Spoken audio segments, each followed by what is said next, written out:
Most people believe that following Jesus means adding something to the life they already have, a little more patience, a little more kindness, an hour on Sunday folded into the margins of a life that was going to look the same anyway. That is what most of us absorbed, and it is almost entirely wrong.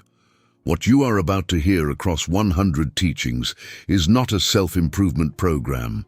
It is a demolition and a rebuilding. Jesus did not come to make you a slightly better version of what you already were. He came to reverse the direction of your seeing, to take the whole framework by which you measure success and failure, wealth and poverty, power and weakness, life and death, and turn it upside down until you realize it had been upside down the whole time, and He was the one setting it right. That is the claim. Over the next several hours, we will test it 100 times. Consider what most people assume about greatness. We assume it means rising, accumulating, being served.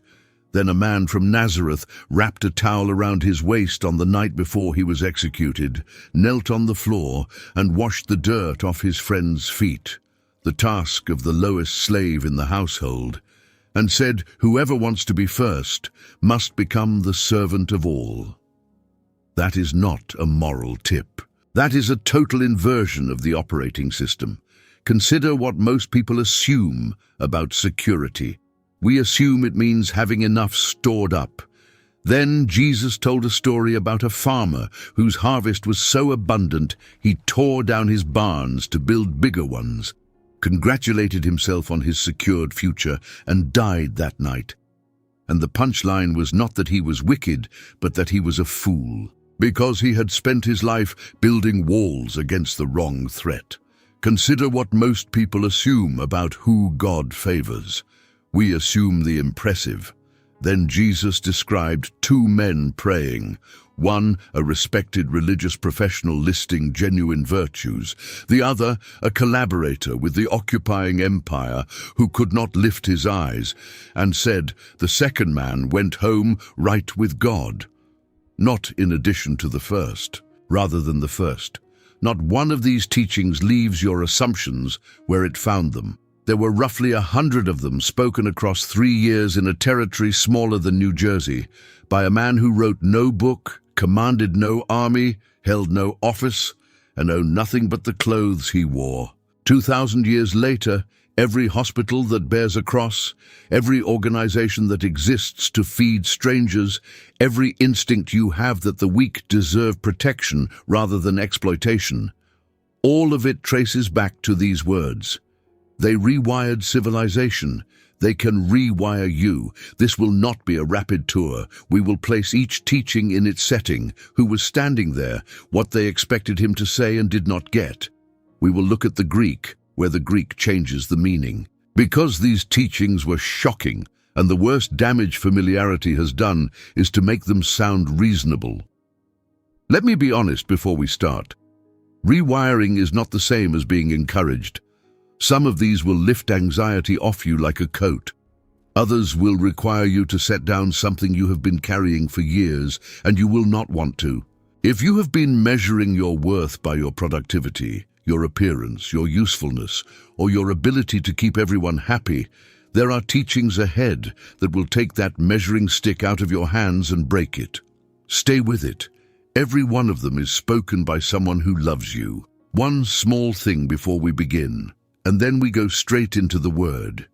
If you want more of this, the single most helpful thing you can do is free and takes one tap. Leave a like. Not for an algorithm, because somewhere tonight there is a person lying awake with a mind that will not stop, or sitting in a parked car outside a house they do not want to walk back into, and your like is what puts these words in front of them. You will never meet them. Your one tap becomes a quiet gift to a stranger. The thumbs up is just below the video, and that is all it takes.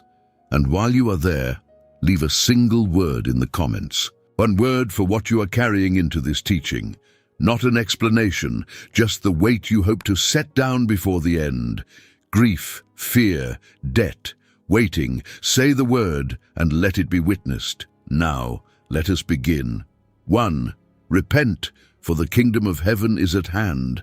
Matthew 4:17. The first words of his public ministry, and the English word repent, has been badly damaged. It sounds like a street preacher shouting at strangers soaked in shame. That is not the word. The Greek is metanoio, meta, change, and nous, the mind, the faculty of understanding, the apparatus by which you interpret reality. It means literally to change your mind, not your mood, not to feel sorry, to undergo a fundamental transformation in how you perceive. The very first word of his ministry is a command to rewire your seeing. And notice the reason given, for the kingdom of heaven is at hand. The word engikon is perfect tense, arrived and still here. He does not say repent so that the kingdom may come. He says repent because it already has. Grace precedes the response, always. Most people run this backwards. I change, therefore God draws near. And it exhausts them for decades. The actual order is, God has drawn near, therefore change is now possible.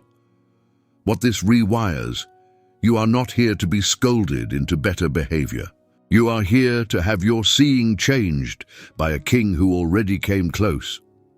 2. Follow me, and I will make you fishers of men. Matthew 4:19. In that culture, students did not choose rabbis. Rabbis chose students from the very top. Boys studied Torah from age 5 or 6. Most returned to the family trade by 10. The exceptional continued. Around 15, the best of the best approached a respected rabbi and asked to become his talmid, and were almost always sent home with some version of, "You are a fine young man. Go learn your father's trade." Simon and Andrew were mending nets. That fact alone tells you they had already been sent home. They had received the verdict, accepted it, and built lives out of what was left. Then a rabbi walked up and did the unthinkable. He initiated. He chose the ones already passed over. And the second half is just as radical. I will make you. The Greek is, I will cause you to become. The becoming is his project, not theirs. Every other system of self-improvement in history puts the burden of becoming on the person. He reverses it. Come as you are, the transformation is on me. What this rewires, your list of what you would need to be before God could use you, is the old seeing. The invitation comes first. The qualification is manufactured on the road. 3. Blessed are the poor in spirit. Matthew 5:3. Makarios, the word for blessed, originally described the state of the gods, untouchable happiness beyond the reach of circumstance. Later it described the enviable insulation of the wealthy, and he attaches it to hoi toshoi, to pneumati. Greek had 2 words for poor. Penes was the working poor, labor for your bread, but you get it. Ptochos comes from a root meaning to crouch or cower, the beggar with nothing, entirely dependent on what others give. So the sentence reads, enviable, in the condition the gods enjoy, are the spiritually destitute beggars. That is not a beautiful sentiment. It is a contradiction violent enough that his listeners must have physically reacted. And it is the doorway to everything, because you cannot receive a gift with a full hand. This is why he had so much trouble with the religiously accomplished and so little with the obviously broken. The woman with the alabaster jar knew she had nothing to bring. The Pharisee at whose table she wept believed he did. One hand open, one full. Note the tense. Theirs is present, not later, not after probation, now. What this rewires, maturity is not needing God less. It is knowing your dependence more accurately. 4. Blessed are they that mourn. Matthew 5:4. Pentheo is the strongest Greek word for grief, used of mourning the dead, the sorrow that cannot be hidden or managed. The Septuagint uses it of Jacob refusing comfort over Joseph. He is not saying suffering is good. He wept at a tomb and healed everyone who came. He is saying there is a kind of sorrow that opens a door, nothing else opens. The honest response of a person who has stopped anesthetizing. And we are extraordinary at anesthesia. The endless scroll, the cultivated busyness, the subject changed whenever a conversation gets close to something true. The comfort word matters enormously. Paraklethesontai comes from parakaleo, to call alongside, the same root as parakletos, the name for the Spirit. The promise is not they shall feel better. It is someone will come and stand next to them. If you have been in real grief, you already know that is the greater thing. You did not need an explanation. You needed someone to sit down and not leave. And note the future tense in contrast to the present tense of the first beatitude. There is a gap in the sentence, and most of us live in the gap, and he does not lie about it. What this rewires: honest grief is not a malfunction. It is evidence you have not gone numb. 5. Blessed are the meek, Matthew 5:5. Praus was the word for a war horse broken to the bridle. A wild stallion has enormous power and no direction. The same animal trained has every ounce of that power still, but it now answers to a hand on the rein. Meekness is not the absence of strength. It is strength placed under authority, which is why he can call himself meek while also braiding a whip, calling the religious establishment whitewashed tombs to their faces, and standing silent before Pilate with 12 legions available and choosing not to summon them. Moses is called the meekest man on earth, the man who confronted Pharaoh and shattered the tablets in fury. The promise, they shall inherit the earth, quotes Psalm 37, a psalm entirely about the maddening fact that the ruthless appear to be winning. And note inherit, not seized, received from a father, which is the psychological engine here. Aggression comes from scarcity. People grasp because they believe if they do not take it, they will not get it. Meekness becomes possible the moment your portion is secured by someone else. What this rewires: anyone can lash out. It takes enormous force to hold a horse still. 6. Blessed are they which do hunger and thirst after righteousness. Matthew 5:6. Strip away the modern relationship with food. His listeners were peasants with no reserves. Hunger meant a body beginning to consume itself. And the Greek grammar is unusual enough that scholars have long remarked on it. Verbs of hungering normally take the genitive. You hunger for some of a thing, a portion. Here he uses the accusative, the whole object. Blessed are those who want all of it and will not be satisfied with a slice. The promise is chortazo, a blunt word originally used of feeding animals until they were full, gorged, unable to take more. And it is passive. They shall be filled. The hunger is yours. The filling is his. There is a paradox worth sitting with. The people in Scripture who were most filled remained the most hungry. Paul, at the end of a life that changed the world, wrote that he had not attained.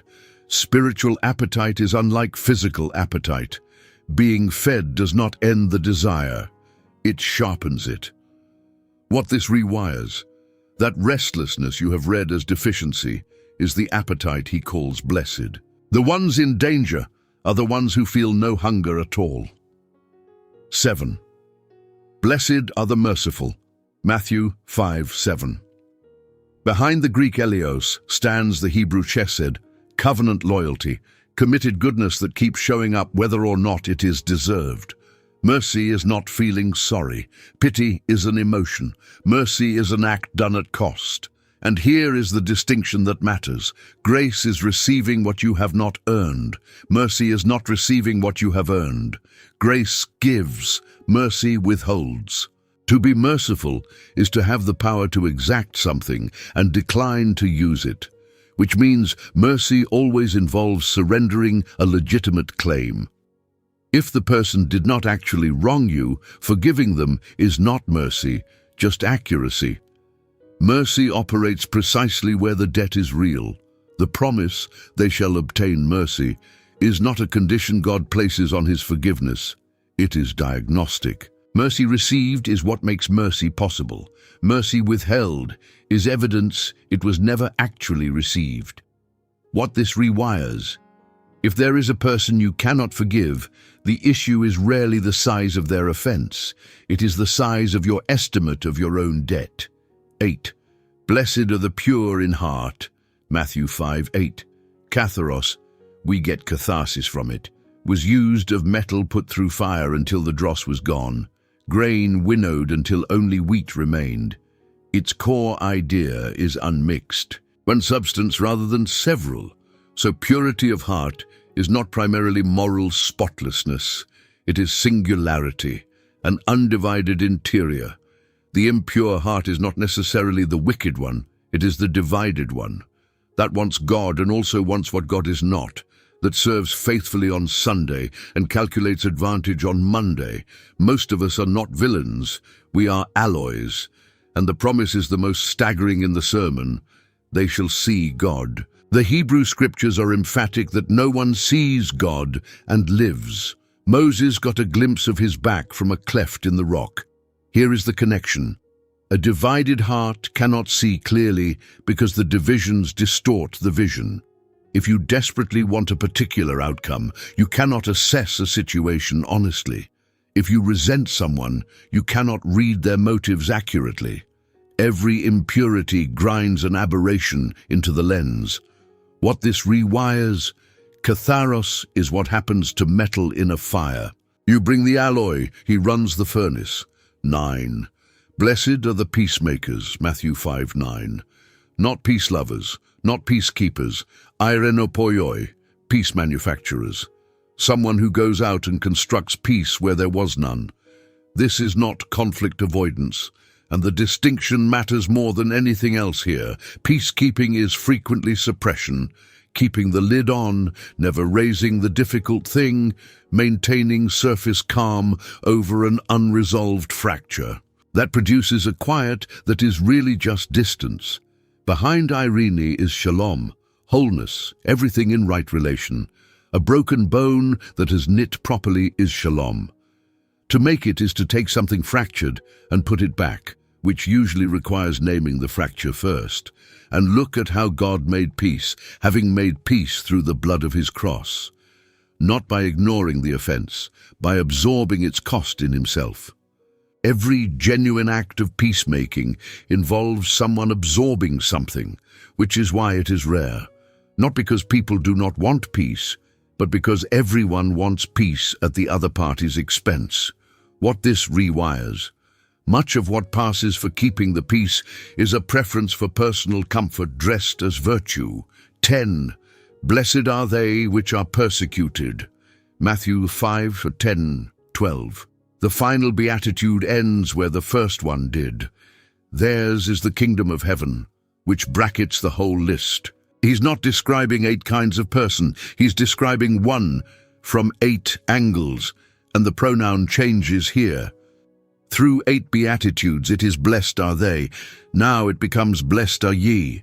He turns and looks at them. Note the qualifier, say all manner of evil against you falsely. He is not blessing the person suffering consequences for being obnoxious. There is a great deal of religious suffering that is simply the result of being difficult. The blessing attaches to false accusation incurred for righteousness' sake.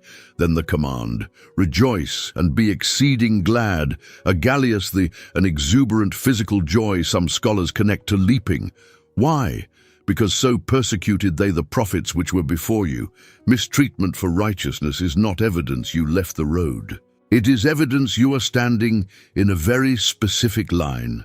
Jeremiah in the cistern, Elijah in the cave, Micaiah on bread and water for refusing to prophesy what the king wanted. And note it is the 8th beatitude, not the first.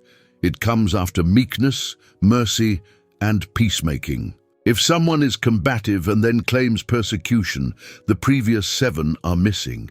What this rewires, he defines the good life in a way that does not depend on things going well for you. 11. Ye are the salt of the earth. Matthew 5:13. Salt was not seasoning, it was preservation, no refrigeration, and a catch of fish would spoil within a day in that climate. Salt held back decay.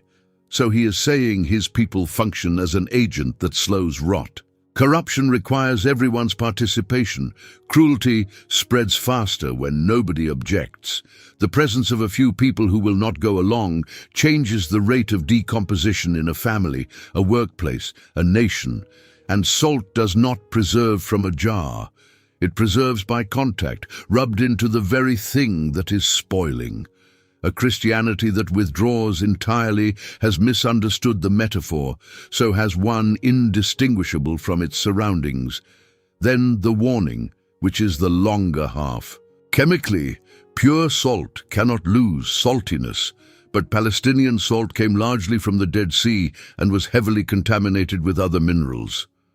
With moisture over time, the actual sodium chloride leached out, leaving a white powder that looked exactly like salt, weighed the same, sat in the same container, and did nothing. That is the danger. Not salt that disappears, salt that remains visibly present and has stopped working. It was thrown on paths, trodden underfoot, repurposed as pavement. What this rewires, the question is not whether you believe the right things, it is whether anything is slowed by your presence. 12. Ye are the light of the world. Matthew 5:14-16. Salt is hidden, it disappears into the meat. Light is the opposite, inherently visible. A disciple is both. Notice the audacity. Elsewhere he says, I am the light of the world. Here ye are, unqualified, assigned as fact. And then the command is not generate light, but stop hiding it. The light is derived the way the moon has none of its own and still lights a field at midnight. The bushel image is almost comic. Someone lights the single oil lamp in a windowless one-room house and immediately sets a grain bucket over it. Why would anyone? Fear, usually, since visibility invites the persecution described 2 verses earlier. And a counterfeit humility that tells us it would be showing off. But watch how he closes that loophole, that they may see your good works and glorify your Father. The works are seen, the glory goes elsewhere. Later in the same sermon, he condemns doing righteousness to be seen of men, same Greek word. So the variable is not visibility, it is who ends up being praised. What this rewires, refusing to let anything you do be visible, is not humility. It is a bucket over a lamp, and he calls it absurd. 13. I am not come to destroy, but to fulfill. Matthew 5:17-20. Someone had clearly been saying it. You do not open with think, not that I am come to destroy the law, unless people are whispering that this is exactly what you came to do. Plerosai, to fill full, to bring to its intended end. Not cancellation, not continuation, consummation. Think of a photograph you have carried for years. When the person walks into the room, you do not tear it up in contempt, and you do not keep staring at it. The photograph is fulfilled. That is his claim about the entire Hebrew scriptures. Every sacrifice, every festival, every priestly function was a photograph, and he is the person. Then the sentence that landed like a stone. Except your righteousness shall exceed the righteousness of the scribes and Pharisees, ye shall in no case enter. The Pharisees were not villains of popular imagination. They fasted twice weekly, tithed their herb gardens, and lived under a discipline most of us would not survive a month of. For an ordinary listener, the Pharisee was the ceiling. If that is quantitative, it is a counsel of despair. It has to be a difference in kind, and the rest of the sermon shows what kind, driving every commandment inward from the act to its origin. A righteousness no one can produce by effort, which is why the sermon began with "Blessed are the poor in spirit." What this rewires, he raises the standard beyond reach and offers the kingdom to beggars. Those are the same fact, from two sides. 14. Whosoever is angry with his brother. Matthew 5:21-26. First of 6 teachings following an identical pattern. Ye have heard that it was said, but I say unto you. The formula is astonishing. Every rabbi argued by citing predecessors. He cites himself and the crowd noticed. Matthew records they were astonished because he taught as one having authority. He relocates murder from the hand to the heart, tracing it backward through 3 stages. Sustained anger. The participle is ongoing, the nursed kind, not the flash. Then raka, Aramaic for empty one, the word for treating a person as negligible. Then thou fool. But in the Hebrew mind, calling someone a fool was not about intelligence. It was a verdict. Your life is void. You have no place in God's purposes. A small final judgment pronounced by one human over another. Murder is what contempt does when fully unobstructed. Same sin, fewer restraints. Then something unexpected. Having established the interior nature of the offense, he gives an intensely practical instruction. If you are standing at the altar with the priest waiting and you remember your brother has something against you, leave. Go fix it. Note the direction, not if you have something against him, if he has something against you. What this rewires, reconciliation is not less important than worship, it is a prerequisite for it. 15. Whosoever looketh on a woman to lust after her. Matthew 5:27-30. The Greek construction is a purpose clause, looking in order to desire. This is not the involuntary noticing of attractiveness, which is a function of having eyes. It is the deliberate use of a person in the imagination as material. The distinction is between the first glance and the second look. One is reflex, the other is a decision. And the wrong being named is not that desire is dirty.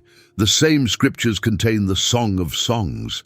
It is the reduction of a person to a function, stripped of history, fears, inner life, image-bearing, and retained only as an object. There is a mercy here that is easy to miss. By locating adultery in the heart, he asserts that your interior life is real. Most of us treat private thoughts as unregulated backstage where nothing counts. He says the backstage is the actual stage, which also means your unseen resistance is real, and the battles no one knows you fought are counted. The eye and hand language is hyperbole, as with the camel and the needle. Removing an eye does not remove lust. A blind man can lust, and everyone knew it. The hyperbole is about decisiveness. Our instinct with a besetting sin is to negotiate, reduce it, set limits, allow a controlled amount. He describes amputation. What this rewires. Management is probably why it has never ended. 16. Let your communication be yea, yea, nay, nay. Matthew 5:33-37. By the 1st century, oath-taking had become a sophisticated system for lying honestly. Swearing by the temple was non-binding, by the gold of the temple, binding. By the altar, nothing, by the gift on it, obligating, a precise technology for appearing to commit while retaining a legal escape. He dismantles it in a stroke. Every escape clause is fiction because everything you might swear by belongs to God. Heaven is his throne, earth his footstool, and you cannot make one hair white or black.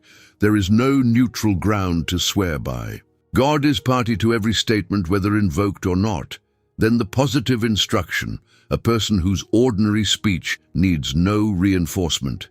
And this is a higher standard, not lower. The oath system created 2 tiers. Reinforced speech you had to keep, and ordinary speech understood to be flexible. He abolishes the lower tier. Note the diagnosis in the last phrase. Whatsoever is more than these cometh of evil. The existence of oaths is an admission that speech is unreliable. In a world of truthful people, nobody would need to swear. What this rewires, integrity is not about keeping big promises. It is the collapse of the distance between what you say and what is. 17. Turn to him the other cheek. Matthew 5:38-42. First, rescue the phrase he quotes. An eye for an eye was not savagery, it was a limit. In the ancient Near East, the natural response to injury was escalation. Lamech boasts of avenging himself 77-fold. The lex talionis capped it. The penalty may not exceed the injury, and it was administered by courts, not individuals. By Jesus' day, it had migrated into personal ethics as a justification for private retaliation. Now the specific example and the detail is crucial. The right cheek. Facing you, I cannot strike your right cheek with my right hand, except with the back of it. A backhand was not primarily an attempt to injure. It was an insult delivered downward, master to slave, Roman to Jew, patron to client. Rabbinic writings record the fine for a backhand as double that for an open hand, because the injury was to dignity. So, someone has just been publicly humiliated by a person who considers them beneath contempt. Turn the other cheek, and the backhand becomes geometrically impossible. To strike again requires an open palm or fist, the blows exchanged between equals. You have not fought back. You have not fled. You have made an unanswerable statement. The cloak and the second mile work identically. Roman soldiers could conscript a civilian for 1 mile and 1 mile only. Exceeding it created problems under military discipline. Carrying it 2 transfers the initiative entirely. What this rewires. Most of us believe the options are fight or fold. He demonstrates a third that requires more strength than either. 18. Love your enemies. Matthew 5:43-48. Note first that hate thine enemy appears nowhere in the Hebrew scriptures. It is an accretion, the kind of inference people attach to a command by reasoning about who is excluded. He quotes the folk version and abolishes it. The word is agapao, and the choice is deliberate. Eros is desire, philia affectionate friendship, storge family affection. Agape is fundamentally a matter of the will, a decision about how you will treat someone, sustained regardless of feeling or desert. If he were commanding an emotion, the command would be nonsensical. He asks for a settled orientation of goodwill expressed in action, and he names the actions: bless, do good, pray. Praying is the most subversive item on that list. It is very difficult to sustain hatred for someone you are consistently praying for. Prayer requires holding them before God, and in doing so you begin, slowly against your will, to perceive them as he does. Then the reason, which is not what we expect, that ye may be the children of your Father, for he maketh his sun to rise on the evil and on the good. Sunlight falls on the cruel man's fields and the kind man's alike. God does not calibrate common goodness to worthiness. What this rewires, every ethical system in history defines an in-group and calibrates duty accordingly. This removes the boundary, which is why it has never stopped being scandalous. 19. When thou doest alms, do not sound a trumpet. Matthew 6:1-4. Hypocrites is a theatrical term, an actor speaking from behind a mask. The masks had exaggerated features and a built-in megaphone, so the character carried to the back of the amphitheater. A hypocrite originally is not someone who fails to live up to their beliefs. It is someone performing a character for an audience. That is the accusation. Not that their giving was fake. The money was real and the poor received it. The audience was wrong. Then the devastating phrase, they have their reward. The Greek apitusin is a commercial term found on thousands of ancient receipts, paid in full, account settled, nothing further owed. They wanted admiration and got it, transaction complete. It is not that God is angry. They set the price themselves, and the price was very low, and the alternative is deliberately impossible. Let not thy left hand know what thy right hand doeth. Your hands are attached to the same nervous system. That is the point.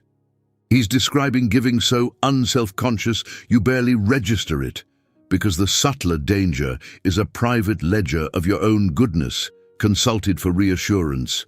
What this rewires: recognition is not evil. It is simply payment in a currency that does not transfer. 20. When thou prayest, enter into thy closet. Matthew 6:5-38. Devout Jews prayed at fixed hours. If a man timed his walk carefully, he could arrive at a busy intersection precisely at the hour of prayer. And then he simply had to stop and pray in front of everyone, entirely by coincidence. He saw through it and describes it with what I suspect was some amusement. The word for closet is tamion, the inner storeroom, often the only room with a door that locked, where valuables were kept. In single-room houses, it was the one place a person could be genuinely alone. Public prayer can be sustained indefinitely by an audience. Prayer behind a shut door has no fuel except God. Then the second correction, batalogeo, apparently onomatopoeic, the bata of empty syllables. The pagan practice of piling up divine names on the theory that the right combination, repeated enough, compels a response. Prayer as technique. He abolishes the premise in one sentence, "Your Father knoweth what things ye have need of before ye ask him," which raises the obvious question: why ask? Because prayer was never an information transfer. A child does not tell a parent about a difficulty to update their database. The telling is the thing. What this rewires: if he knows before you ask, eloquence is unnecessary, and the fear of getting the words wrong is groundless. 21. Our Father which art in heaven. Matthew 6:9-13. The first word rewires everything. Our. The most personal prayer ever taught begins in the plural. Even alone in the storeroom, you pray as part of a family.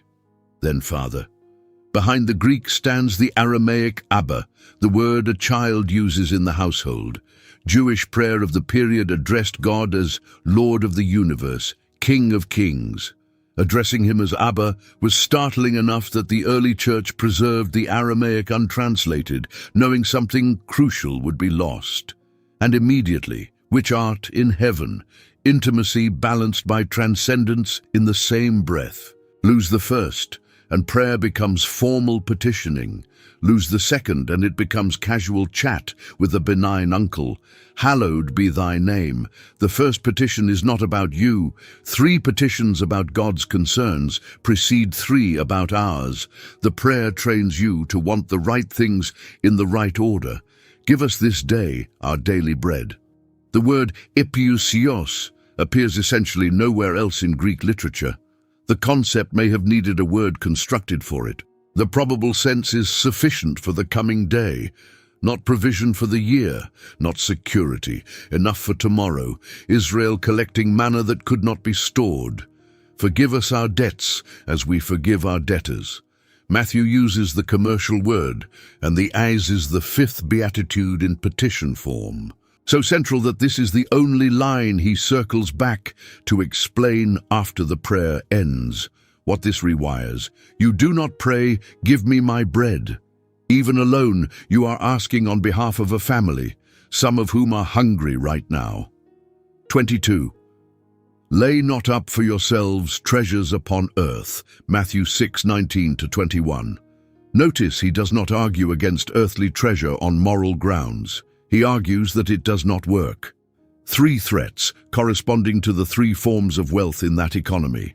Moth. A significant portion of family wealth was held in textiles, inherited, used as payment, and moths ate them silently in storage, so a man opened a chest after years to find his fortune had holes in it. Rust. The Greek brosis literally means eating, covering corrosion of metals and the consumption of stored grain by vermin. Thieves break through. The verb means to dig through. Houses were mud brick and a thief tunneled the wall. Every category of stored value, each with a corresponding mechanism of loss. Update the categories and it holds perfectly. Currency inflates, markets correct, technology obsolesces. Property requires maintenance costing more than it returns. There is no asset class not being eaten by something. Then the real teaching, where your treasure is, there will your heart be also. Read the direction carefully. We assume the heart leads and the treasure follows. He says the reverse. The treasure goes first and the heart follows it. Anyone who has bought a house knows this is true. You did not care about that neighborhood until you owned property in it, which means giving is not merely a response to a caring heart. It is a mechanism for producing one. What this rewires, you are not stuck with what you happen to care about. You can relocate your heart by relocating your treasure. 23. The light of the body is the eye. Matthew 6:22-23. This sits between the teaching on treasure and the teaching on two masters, and the placement is the key. In Jewish idiom, a good eye, ayin tova, meant a generous person. An evil eye meant a stingy one. Proverbs, he that hath a bountiful eye shall be blessed, for he giveth of his bread to the poor. So this passage, exactly where it sits, is about generosity. The sound eye is the open hand, and the claim is much larger than a point about charity. The eye is how light gets in. If the aperture is sound, the whole interior is illuminated. If diseased, the entire body is dark, not because the light failed, but because the entry point closed. Your generosity or stinginess is not one department of your life. It is the aperture through which everything else is lit. A grasping person does not merely have a money problem. They read requests as threats, others' gains as their own losses, the world as zero sum. That colors marriage, friendship, work, worship. Then the terrible line, if the light that is in thee be darkness, how great is that darkness? A man in the dark knows he cannot see. A man whose eye is diseased believes he is seeing accurately. That is the frightening thing about a grasping heart. It always presents itself as prudence, always has reasons, and has never in history described itself as greed. What this rewires, you cannot rely on your own sense that you are reasonable about money. The instrument reporting is the compromised one. 24. Ye cannot serve God and mammon, Matthew 6:24.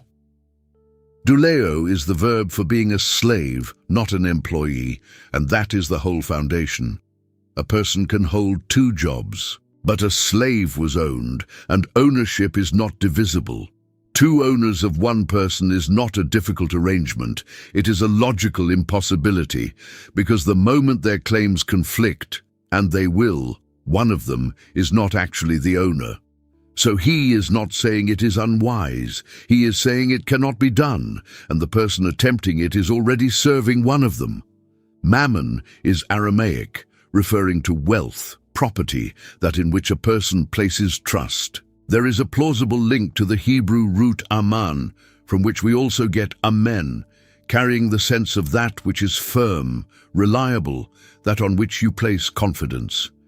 If so, the word contains the indictment. Mammon is not money.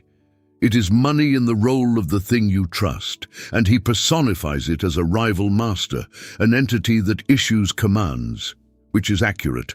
Money behaves like a personality in that position. It dictates where you live, how you spend your hours, what you tolerate. It promises security and delivers anxiety. It never says enough. The test is not the size of your account. It is what happens when the two give conflicting orders. When honesty would cost money, which is obeyed. You have answered repeatedly, and the pattern is your real theology.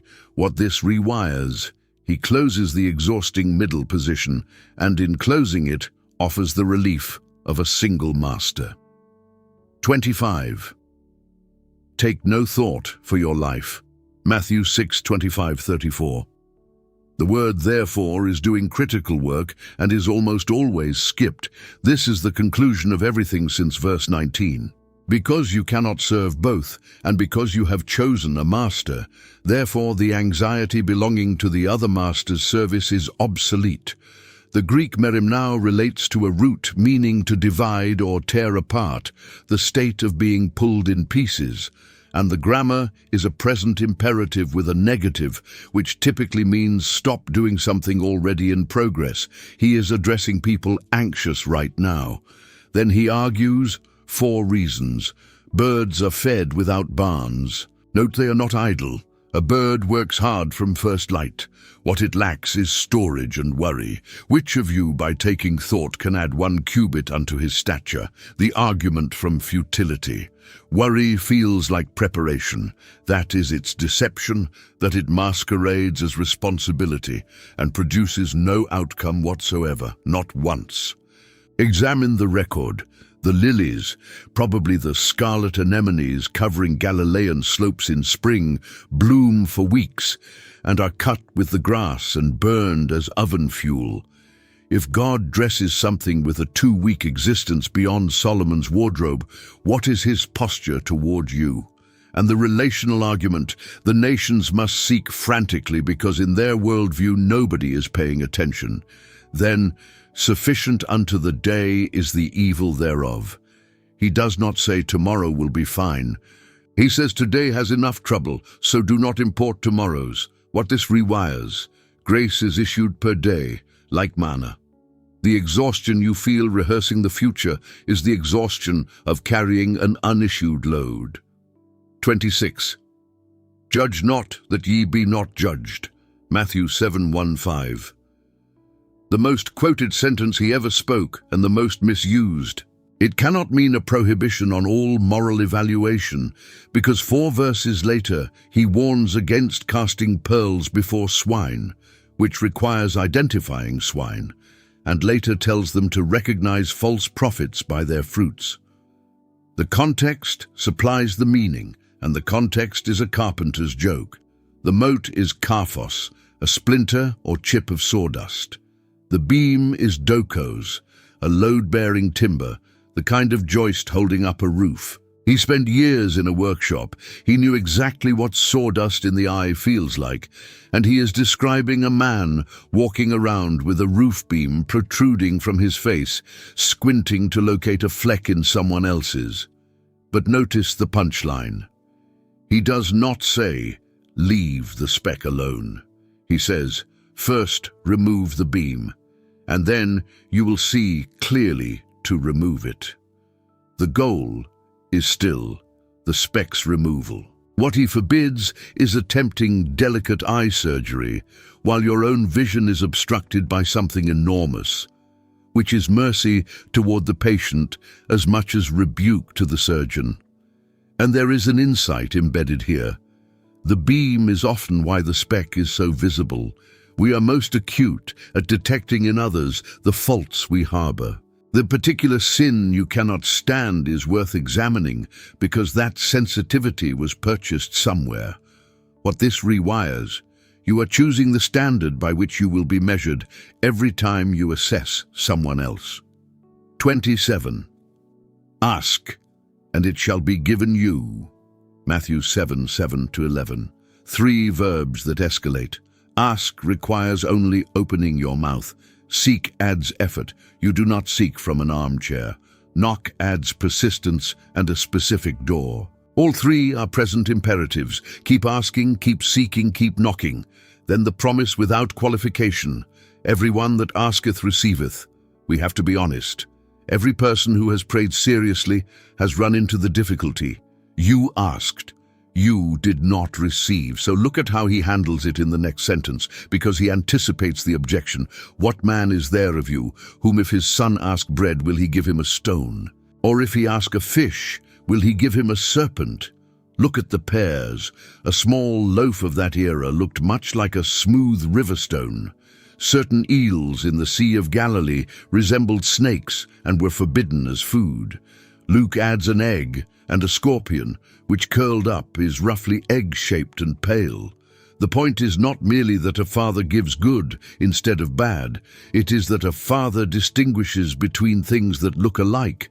A child seeing a stone might genuinely want it, thinking it is bread. The father's love is expressed precisely in refusing to hand over the thing that resembles what the child needs and would break his teeth. What this rewires, The guarantee is that everyone who asks receives good things. It is not a guarantee you have correctly identified, which is the bread. 28. Whatsoever ye would that men should do to you. Matthew 7:12. Often described as a universal principle found in every religion. That claim is half true, and the false half is the important one. Nearly every ancient tradition produced a version, and virtually all are negative. Confucius. Do not do to others what you do not want done to yourself. Hillel, a generation earlier, challenged to summarize Torah on one foot. What is hateful to you, do not do to your neighbor. Jesus states it positively, and that is not a stylistic refinement. It is a total change in what is required. A negative rule can be satisfied by inaction. If the command is, do no harm, a man sitting perfectly still in a locked room has fulfilled it completely. He is, by that standard, righteous. The positive form has no ceiling and cannot be satisfied by restraint. It requires initiative, imagining what you would want in another situation and going to do it. Consider how much of our moral self-assessment relies on the negative version. Ask most people if they are good, and they produce a list of things they have not done. That is the ethic of the locked room, and he quietly removes it. And the mechanism he gives is imaginative rather than legal. Consult your own desires and transpose them. You know exactly how you would want to be treated, with what patience, what benefit of the doubt. The knowledge is immediate and requires no study, which makes the standard impossible to evade with technicalities. What this rewires, a good person is not one who has avoided harm. It is one who has taken initiative toward good. 29. Enter ye in at the strait gate. Matthew 7:13-14. Strait is older English for narrow, from the same root as straitjacket and the Strait of Gibraltar. Two observations. First, the gate is narrow because of what cannot fit through it. A wide gate accommodates everything: your baggage, your entourage, your accumulated possessions. A narrow gate requires things be set down. The rich young ruler could not fit through with his estate. The narrowness is not arbitrary strictness. It is the geometry of a gate that admits persons but not their cargo. Second, notice the broad way requires no decision at all. You do not have to choose the wide gate. It is simply where you end up if you do not choose. Drifting has a destination. The phrase, few there be that find it, has troubled readers, and I do not think it is a population statistic. He is telling a crowd that the majority is not a reliable guide. That is the practical force. The broad road's chief attraction is not that it is pleasant, it is that it is crowded. Human beings are enormously sensitive to consensus, an instinct usually adaptive and occasionally catastrophic. And find it implies searching, which means someone currently in the middle of a difficult, unresolved search for truth is doing the exact thing the verse describes. What this rewires? Everything you cannot carry through was going to be eaten by moths anyway. 30. By their fruits ye shall know them. Matthew 7:15-20. A false prophet arriving in wolf's clothing would present no danger. Everyone would flee. The threat is that the exterior is indistinguishable. He looks like a sheep, uses the vocabulary, appears to belong, which is why he supplies a diagnostic that works, and the choice of metaphor is precise. Fruit takes time.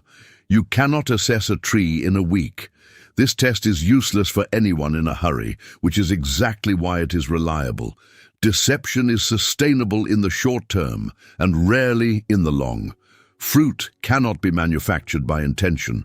A tree does not decide to produce figs. Fruit is the automatic expression of what the organism is at the cellular level, which is why it is a better indicator than words, since words are produced deliberately and can be selected for effect. And fruit is species-specific. You do not need expertise to know grapes did not come from a thorn bush. He is giving this to a crowd, not a panel of theologians. Notice what is not on the New Testament's fruit list: crowd size, eloquence, apparent supernatural power. He addresses that head-on in the next verses, where people protest they prophesied and cast out devils and did wonderful works, and he says he never knew them. Impressive results are explicitly excluded as evidence. What this rewires: fruit is not manufactured by effort, which relocates the question from what you do to what you are being made into. 31. Whosoever heareth these sayings of mine and doeth them. Matthew 7:24-27. Notice what is identical. Both men build. Both build houses that look like houses. Both hear the sayings. The difference is invisible because a foundation is by definition underground. And notice their circumstances are identical too. The rain descends on both. The floods come to both. There is no version of this parable where obedience produces exemption from weather. In the Galilean landscape, the image is specific. Much of the region has wadis, dry watercourses that are pleasant building sites most of the year. The sand is level, easy to dig, requires no preparation. Then rain comes to the highlands and the wadi becomes a torrent within minutes. The man who built on rock worked harder for no visible benefit. During construction and every dry month afterward, his extra labor was pure cost. Anyone watching would have concluded he wasted his time. The value of a foundation is undetectable until the exact moment it becomes the only thing that matters. And the hinge is one phrase repeated: heareth these sayings of mine, and doeth them not. Both men heard. The foolish builder is not an atheist. He listened to the entire Sermon on the Mount, agreed with it, found it beautiful, and built on sand. What this rewires: the great danger identified at the close of this sermon is not disbelief. It is admiration without action, which is worth sitting with for anyone consuming hours of teaching. 32. I will, be thou clean. Matthew 8:1-4. The sermon ends. He comes down the mountain, and the first person he meets is a man with leprosy. Matthew's placement is deliberate. Under Levitical regulation, such a person was ritually unclean, excluded from temple and village, required to cry, "Unclean," if anyone approached. They tore their clothes and left their hair uncombed, the signs of mourning, and the mourning was for themselves. But the deepest cruelty was this: they could not be touched. Contact transmitted uncleanness. A person might live decades. Many of these conditions were not fatal without a single human touch. Now hear what he says: if thou wilt, thou canst make me clean. No doubt about the power. His entire uncertainty is the willingness, which is the exact question of a person who has spent years being avoided. Not, is help possible, but would anyone want to? And Jesus put forth his hand and touched him. He did not have to. He healed at a distance repeatedly, the centurion's servant in the very next paragraph, by a word from another town. There was no necessity for contact. The touch was a choice to give this man the thing he had been denied longer than he had been ill. And note the direction of transfer. Under the system, contact with an unclean person made the clean person unclean. Uncleanness was contagious, holiness was not. Here the flow reverses. Cleanness travels down the arm. What this rewires: most of us are not really unsure whether God can. We are unsure whether he would want to. This answers the willingness question with a touch. 33. I have not found so great faith, no, not in Israel. Matthew 8:5-13. A centurion commanded roughly 80 men, a professional officer in an army of occupation, the visible face of foreign domination. And he comes to a Jewish rabbi to beg for a servant. Luke's parallel uses doulos, slave. Under Roman law, a slave was property. There is a surviving letter from a Roman writer expressing mild surprise that anyone would mourn one. Then the reasoning that astonished Jesus. I am a man under authority, having soldiers under me. And I say to this man, go. And he goeth. He understands authority as a chain of command. It is because he is under it that his own word carries force. When he says go, a soldier goes, not because of his personality, but because behind his voice stands the legion, and behind the legion, Rome. And he has concluded, this man is under an authority of the same kind. His word will be executed. He does not need to be present any more than I do when I dispatch a soldier. A theological insight of remarkable depth arrived at by a pagan soldier through professional analogy. Matthew records that Jesus marveled. One of only 2 occasions he is described as amazed. The other is at unbelief in his hometown. Note the elements: a real sense of unworthiness, absolute confidence in the sufficiency of the word alone, and faith exercised on behalf of someone who could not come himself. What this rewires: the greatest faith in the Gospels belongs to an officer of the occupying army with no scriptural training. 34. Why are ye fearful, O ye of little faith? Matthew 8:23-27. The Sea of Galilee sits nearly 700 feet below sea level, ringed by hills with the Golan rising sharply east. Cold air funnels down the ravines onto warm air over the water and produces violent storms within minutes. Matthew's word is seismos, the word for an earthquake, a seismic event on water, and at least 4 men in that boat were professional fishermen who had worked this lake their entire adult lives. Whatever was happening frightened men who had seen everything, but he was asleep, not decorative. The men who should have been calm are terrified. The one who by every measure should be most alarmed is unconscious in the stern, exhausted from a day of teaching. One of the clearest windows into his humanity, Mark preserves the raw question, Master, carest thou not that we perish? That is the accusation underneath every panicked prayer. Not are you able, they woke him, so they think he can. The charge is indifference, and he does 2 things in a surprising order. He addresses the disciples first, the storm second. He deals with the fear inside the boat before the weather outside it. Then a great calm. Anyone who has been on water knows that when wind dies, the swell continues for hours. Here the sea goes flat instantly, a physical impossibility, and the sailors knew exactly how impossible. What this rewires: he was asleep, and it felt like abandonment, and he was in the boat the entire time. 35. They that be whole need not a physician. Matthew 9:9-13. Rome sold the right to collect taxes. The collector paid the state and extracted what he could, keeping the difference. No fixed rates. The system ran on extortion by design. Capernaum sat on a major trade route, so Matthew's booth taxed goods moving through, making him wealthy at his own people's expense while working for the occupier.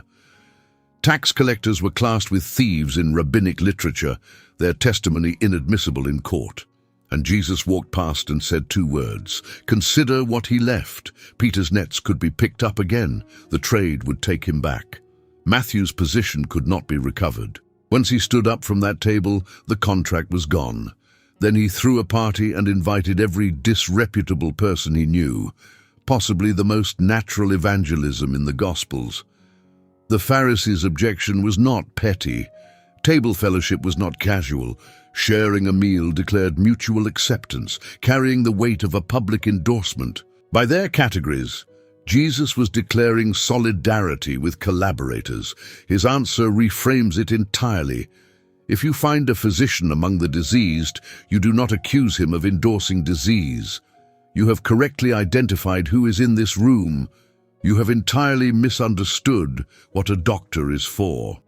Then he sends the professional theologians to study, "Go ye and learn," a rabbinic formula used with students, pointing them to Hosea. I desire mercy, not sacrifice. What this rewires, the only disqualification is the belief that you are healthy. 36. The harvest truly is plenteous, but the laborers are few. Matthew 9:35-38. The pivotal word is compassion, and the Greek is among the most physical in the New Testament, esplanchnister from splanchna, the internal organs. To be moved with splanchna is to feel it in your abdomen, the punch to the stomach, the knot in the gut. The Gospel writers use it almost exclusively of Jesus, and notice what triggers it. Not a single tragic case. A crowd, the kind of undifferentiated multitude most of us process as background. The description is precise. Eskilmenoi means flayed, torn, mangled. Erimenoi means thrown down, cast aside, discarded. People worn out by something and abandoned where they fell. As sheep having no shepherd is loaded language. It appears repeatedly in the prophets as an indictment of failed leadership. Ezekiel devotes a chapter to shepherds who fed themselves. So he is diagnosing, they have leaders, their leaders failed them, and this exhaustion is the result. That names something specific about religious weariness. These people were not suffering from a lack of religion. Palestine was saturated with it. They were exhausted by it. Then the instruction, which is not what we expect given the urgency, pray for laborers, and the verb is ekbalo, to throw out, expel, drive out. Pray that the Lord would thrust workers into the field. There is honesty in that word choice. People do not volunteer for harvest work. What this rewires, the very next verse records him sending the 12. They prayed for laborers and became the answer. 37. Fear not them which kill the body. Matthew 10:28-31. He is sending them out, and he is candid about what awaits. Courts, floggings, betrayal by family. In the middle of it, he does not say, do not be afraid. He says your fear is misdirected. The reasoning is proportion. Human opposition has a hard ceiling. It can take your life, and that is the maximum. He is not minimizing death. He is bounding it. Death is the worst thing your enemies can do, and it is not the worst thing. Then, having named the fear of God, he immediately describes that God in terms that dissolve terror. Sparrows were the food of the poor. 2 for an Assyrian, roughly 45 minutes of a laborer's wage. Luke sharpens it further, 5 for 2 coins, by 2 coins worth, and the 5th bird comes free. It had no market value at all, and one of them shall not fall on the ground without your Father, not one, including the free one, but the very hairs of your head are all numbered, absurd in its specificity and meant to be, not estimated, known. This is not a statement about love in the abstract, but about the resolution at which he attends to you, down to a quantity you do not know about yourself. Note, he does not promise they will not be killed. Tradition holds nearly all of them died violently. He offers something stranger. Nothing that happens to them happens outside his notice. What this rewires, the argument runs from the worthless bird to you. If the discarded creature is tracked, the case is already made. 38. Come unto me, all ye that labor, Matthew 11:28-30. 2 participles, kopiontes, working to exhaustion, labor that empties you, and pephotismenoi, passive, those who have been loaded down, self-generated exhaustion and imposed burden. There is no other qualification. The only entry requirement is being tired. Then the yoke, where this becomes more than consolation. A yoke is an instrument of labor. Come to me, all you who are exhausted, and I will give you rest. Take my yoke. The whiplash is intentional. 2 things about ancient yokes change the meaning. First, they were custom-fitted. A badly fitted yoke wounds the shoulders. A well-fitted one distributes weight so the animal can work all day. When he says my yoke is easy, the word krestos means kindly, serviceable, well-suited, not light, fitted. Second, yokes were made for pairs. A young ox was trained beside an experienced one, and the mature animal carried the load and set the pace. That is the image, not a burden strapped to you alone, but a shared beam with Christ on the other side. And then, of everything he could have named about himself, he names his disposition, "I am meek and lowly in heart," which is precisely what a worn-out person needs to know. The question in the mind of someone crushed by demands is, what is the one making this demand actually like? He answers before it is asked. What this rewires. The Pharisees bind heavy burdens and will not move them with a finger. That is a yoke with nothing on the other side. 39. The Sabbath was made for man.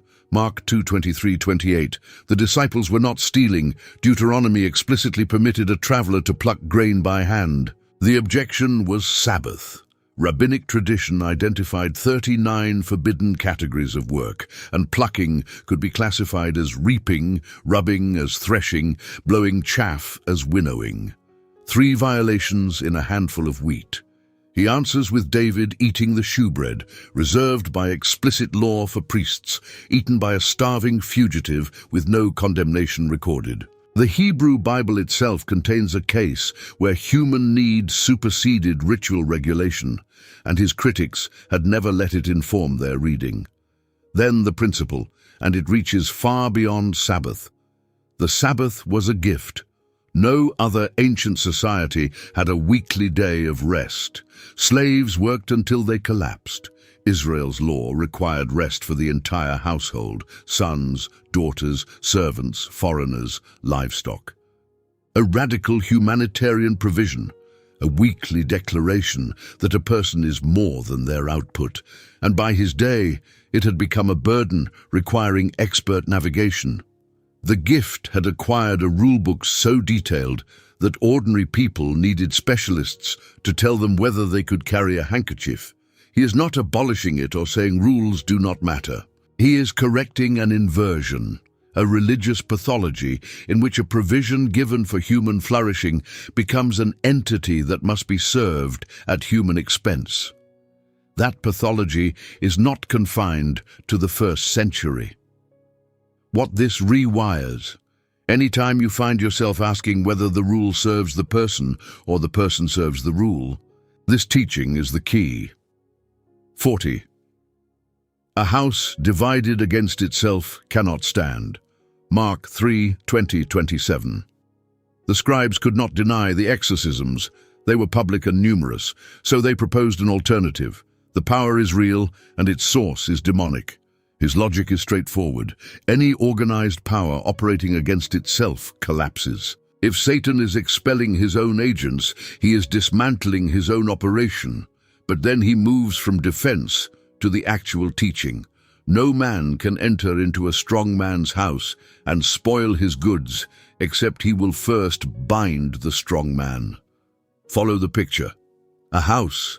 A strong man who owns it and its contents, someone who has come to take those contents, and the only way is to bind the owner first. This reframes everything he has been doing. The exorcisms are not isolated acts of compassion. They are evidence of a burglary in progress. The strong man is the adversary. The house is the domain he has held. The goods are the people held within it. Every healing, every deliverance, every forgiveness is a raid. The kingdom is not advancing by persuasion alone, but by conquest. And notice the sequence: binding first, plunder after. The reason people can be liberated at all is a prior victory won over the one holding them.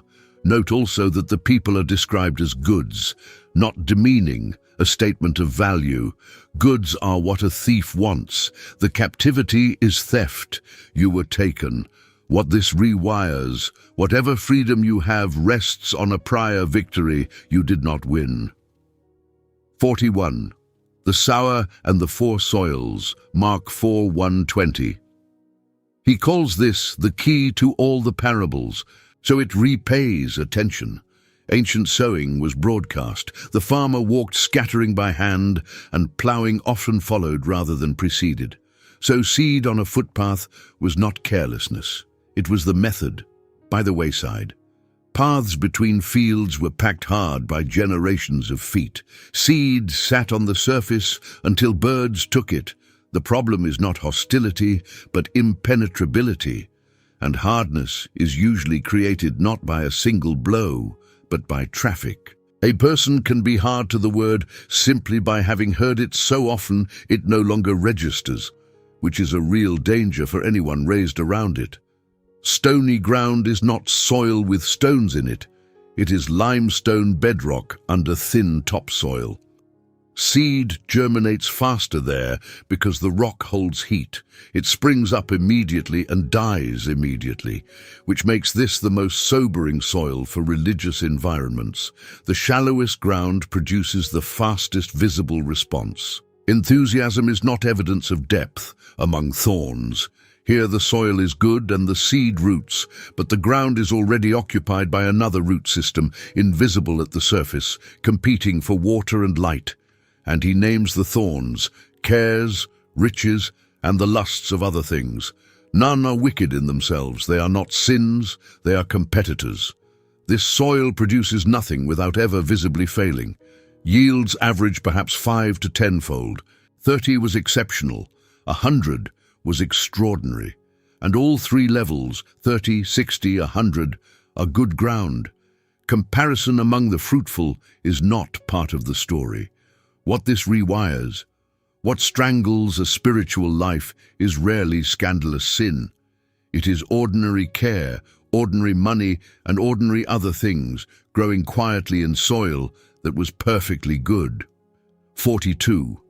The earth bringeth forth fruit of herself. Mark 4:26-29. The farmer does two things, sows and harvests. Between them he sleeps and rises, night and day, doing nothing that affects the outcome. And the phrase at the center is, he knoweth not how. The Greek is automate. The earth produces fruit of itself. We get automatic from it. There is a process in the soil the farmer neither initiates nor controls nor understands. Running whether he is awake or asleep, attentive or distracted, confident or worried.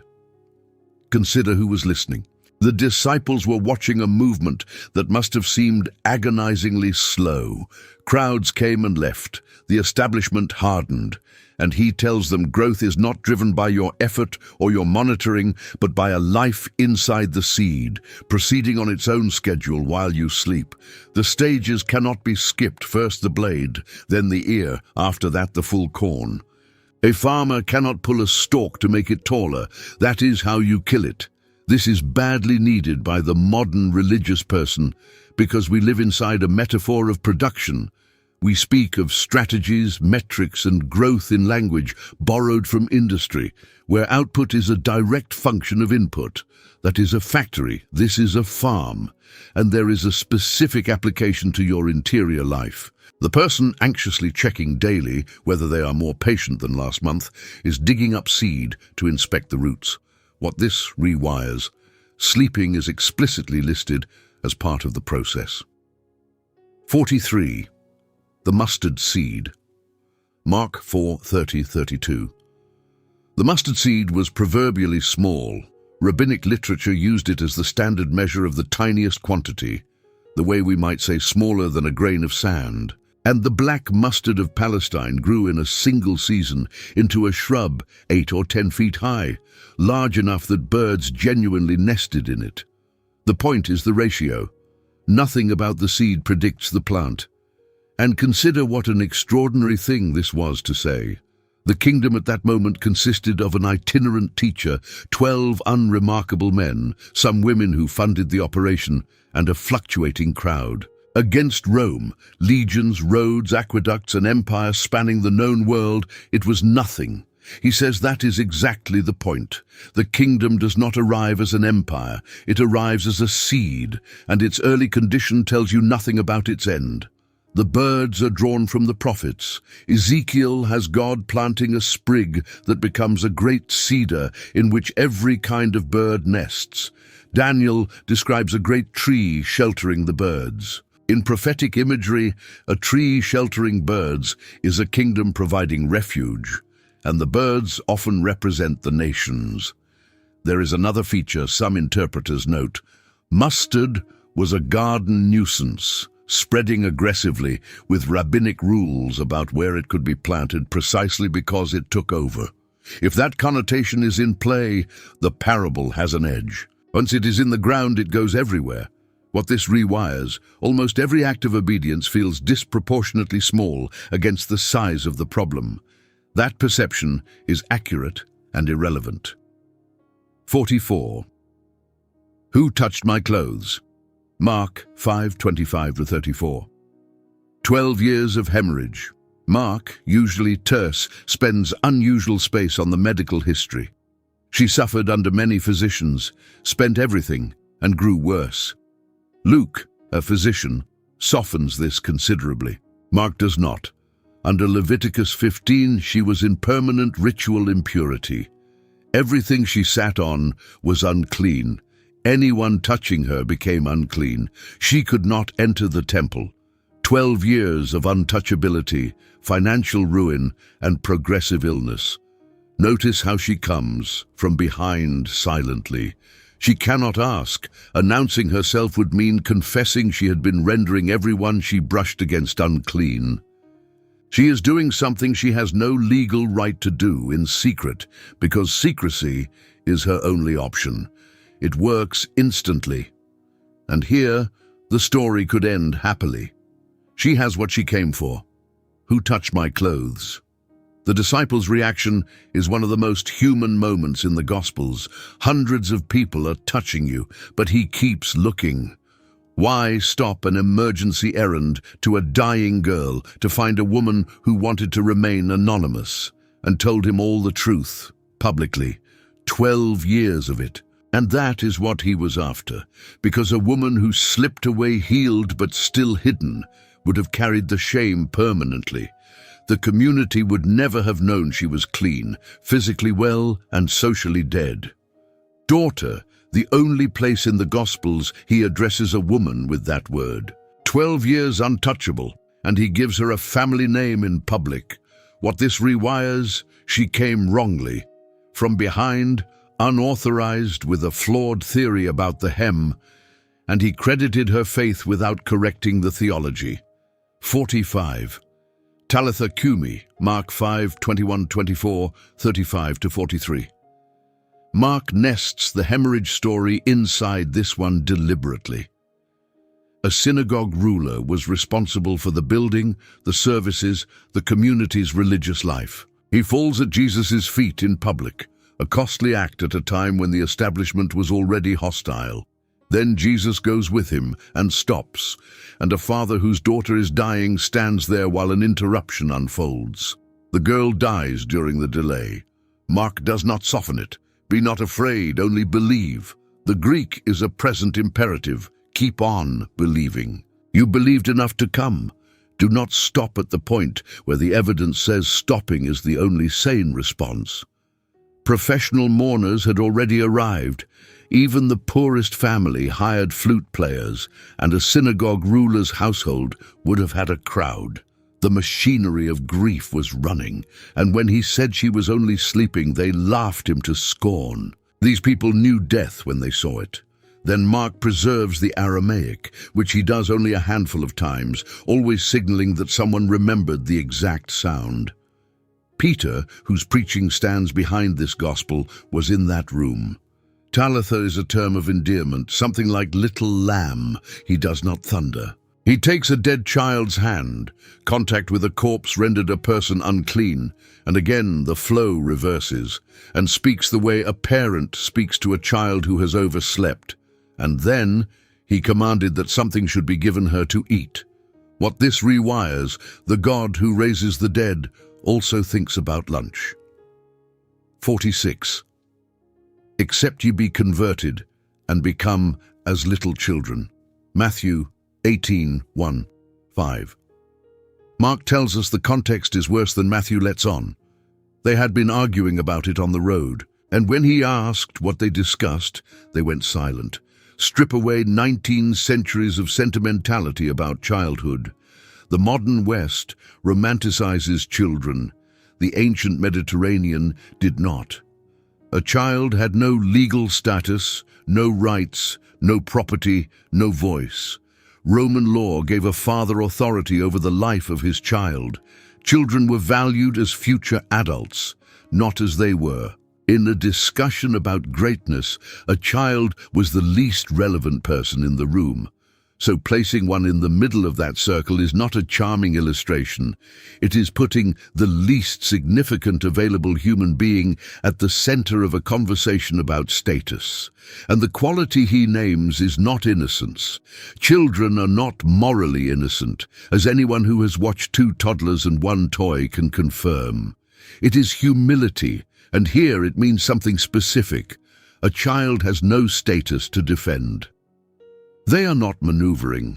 They have nothing to lose because they have nothing, which links straight back to the first beatitude. Note the word converted, strap heater to turn around. The direction of travel must reverse. The disciples were climbing. The kingdom's motion is downward. Every instinct that produced the question needed inverting, not refining. What this rewires, how you treat people with no leverage over you, is the most reliable index of what you actually believe. 47. 70 times 7. Matthew 18:21-35. Peter thinks he is being generous, and by the standards of his time he is. Rabbinic teaching generally held that a person should be forgiven 3 times. A 4th need not be. He more than doubles it, expecting commendation. Whether the Greek means 77 or 490 hardly matters. That is the point. He is not raising the ceiling, he is abolishing the accounting. And there is likely a deliberate echo of Lamech, who boasted of avenging himself 77-fold. The ancient formula of unlimited vengeance is inverted into unlimited forgiveness. Then the parable. 10,000 talents is deliberately absurd. A talent was roughly 20 years of a laborer's wages. 10,000, myrioi, the largest number in common Greek usage, was the largest available figure. For scale, the annual tax revenue of all Judea, Idumea, and Samaria combined was around 600 talents. This servant owes 16 times the yearly income of the entire region. His promise to repay is delusional. He asks for time, which is the one thing that cannot help. And the king does not grant the request. He asked for patience and received cancellation. The king absorbs the entire loss himself, which is what forgiveness always means. Someone eats the debt. The 100 denarii is not nothing. Several months of income, a real debt, legally collectible. The parable is not about trivial offenses, but the ratio is roughly 600,000 to 1. What this rewires, a man who has genuinely absorbed the cancellation of 10,000 talents cannot throttle someone over 100 denarii. The arithmetic does not permit it. 48. The Good Samaritan, Luke 10:25-37. Luke's editorial comment tells you what the question is for. Willing to justify himself. He is not seeking information. He is seeking a boundary. If neighbor can be defined, the obligation has an edge, and outside it he is free. The road from Jerusalem to Jericho drops about 3,300 feet over 17 miles through desolate rock country with countless ambush points. Travelers went in groups. Both the priest and the Levite had defensible reasons. If the man were dead, contact meant ritual uncleanness and a week of purification. Purity regulations were the substance of their vocation. There is a real possibility both made a considered religious judgment and concluded duty required passing. That is what makes the story sharp. It is not about villains. It is about religious duty performed correctly, resulting in a man dying in a ditch. And the Samaritans were, to the listening lawyer, heretics and enemies. Jewish travelers detoured around Samaria. Roughly 2 decades earlier, Samaritans had reportedly scattered human bones in the temple courts at Passover. His opponent's worst available insult was to call him a Samaritan. Look at what the man does. Oil and wine, standard first-century wound treatment, wine as antiseptic, oil to soothe. He gives up his own mount, which means he walks. 2 denarii, enough for perhaps 2 weeks' lodging, and then an unlimited account. Whatsoever thou spendest more, I will repay. Then Jesus reverses the question. The lawyer asked, "Who is my neighbor?" Who qualifies as an object of obligation? Jesus asks who was a neighbor, who behaved as one. You do not identify your neighbor and then act. You act and thereby become one. What this rewires, the lawyer cannot even say the word, he that showed mercy on him. 49. Mary and Martha, Luke 10:38-42. Luke places this immediately after the Samaritan, and the juxtaposition is deliberate. He has just told a story where the failure was not doing enough, now one where the problem is doing too much. Note what Mary is doing. To sit at a rabbi's feet was the technical posture of a disciple. Paul says he was brought up at the feet of Gamaliel. It was a formal position, and in that culture a male one. She has taken the seat of a student, and Jesus permitted it. Cumbered is periaspato, dragged around, pulled in different directions, a picture of someone physically hauled about by their tasks, and Martha is not doing anything wrong. Hospitality was a sacred obligation, and she is serving him. But watch the progression in how she speaks. Dost thou not care? She has moved from serving him to accusing him. Then bid her therefore that she help me, issuing instructions to Jesus about how to manage the room. That is the standard trajectory of resentful service, genuine care. Then the imbalance is noticed, then it becomes a grievance. Then the grievance is presented to God as evidence of unfairness. The doubled name is the form of address used in Scripture for tenderness at a moment of correction. Simon, Simon, Saul, Saul. And the diagnosis is not, you work too hard. Merimnus is the anxiety verb from the Sermon on the Mount. Thoribes means agitated, in an uproar. You are internally fragmented. What this rewires, the problem is not the serving. It is the multiplicity, many things pulling in many directions, none of which is the one thing. 50. The Prodigal Son, Luke 15:11-32, halfway. And it is fitting that the 50th is the story that has done more to change how human beings picture God than perhaps any ever told. The context, tax collectors were drawing near, and the Pharisees murmured that this man receiveth sinners. 3 stories answer that complaint, and the third has a second half aimed directly at the murmurers. The request is shocking. An inheritance is distributed at death. To ask while the father lives is to say, I wish you were dead. In a Middle Eastern village, this was public repudiation, and the expected response was fury and disinheritance. Instead, he divided unto them his living. The word is bion, his life. Note, the older son receives his portion too and says nothing. When he came to himself, the rabbis used similar language for repentance. And note the honesty. His motive is hunger. He is not overcome by love. He is starving and remembers his father's employees eat well. Luke does not clean this up, and there is grace in that. But when he was yet a great way off, his father saw him, which means he was watching every day for as long as it took, and ran. An elderly patriarch did not run. It required hitching up the robe and exposing the legs, undignified in a society where dignity was everything. Kenneth Bailey's reading suggests more. A son who squandered family property among Gentiles could expect a kazaza ceremony at the village edge, a public breaking of a pot signifying permanent expulsion. If so, the father runs to reach the boy before the village does, absorbing the shame himself in front of everyone. The rehearsed speech never finishes. The line about hired servants is never said. Robe, ring, shoes, and the fatted calf, an animal kept for a major village celebration, meaning the whole community is invited to feast for the son they were preparing to expel. Then the elder brother, refusing to enter, itself a public insult during a village feast. And for the second time in one day, his father came out, humiliated twice, running down the road for one son, leaving his own party for the other. Every word of the elder son reveals him. Serve, the slave verb, never transgressed thy commandment.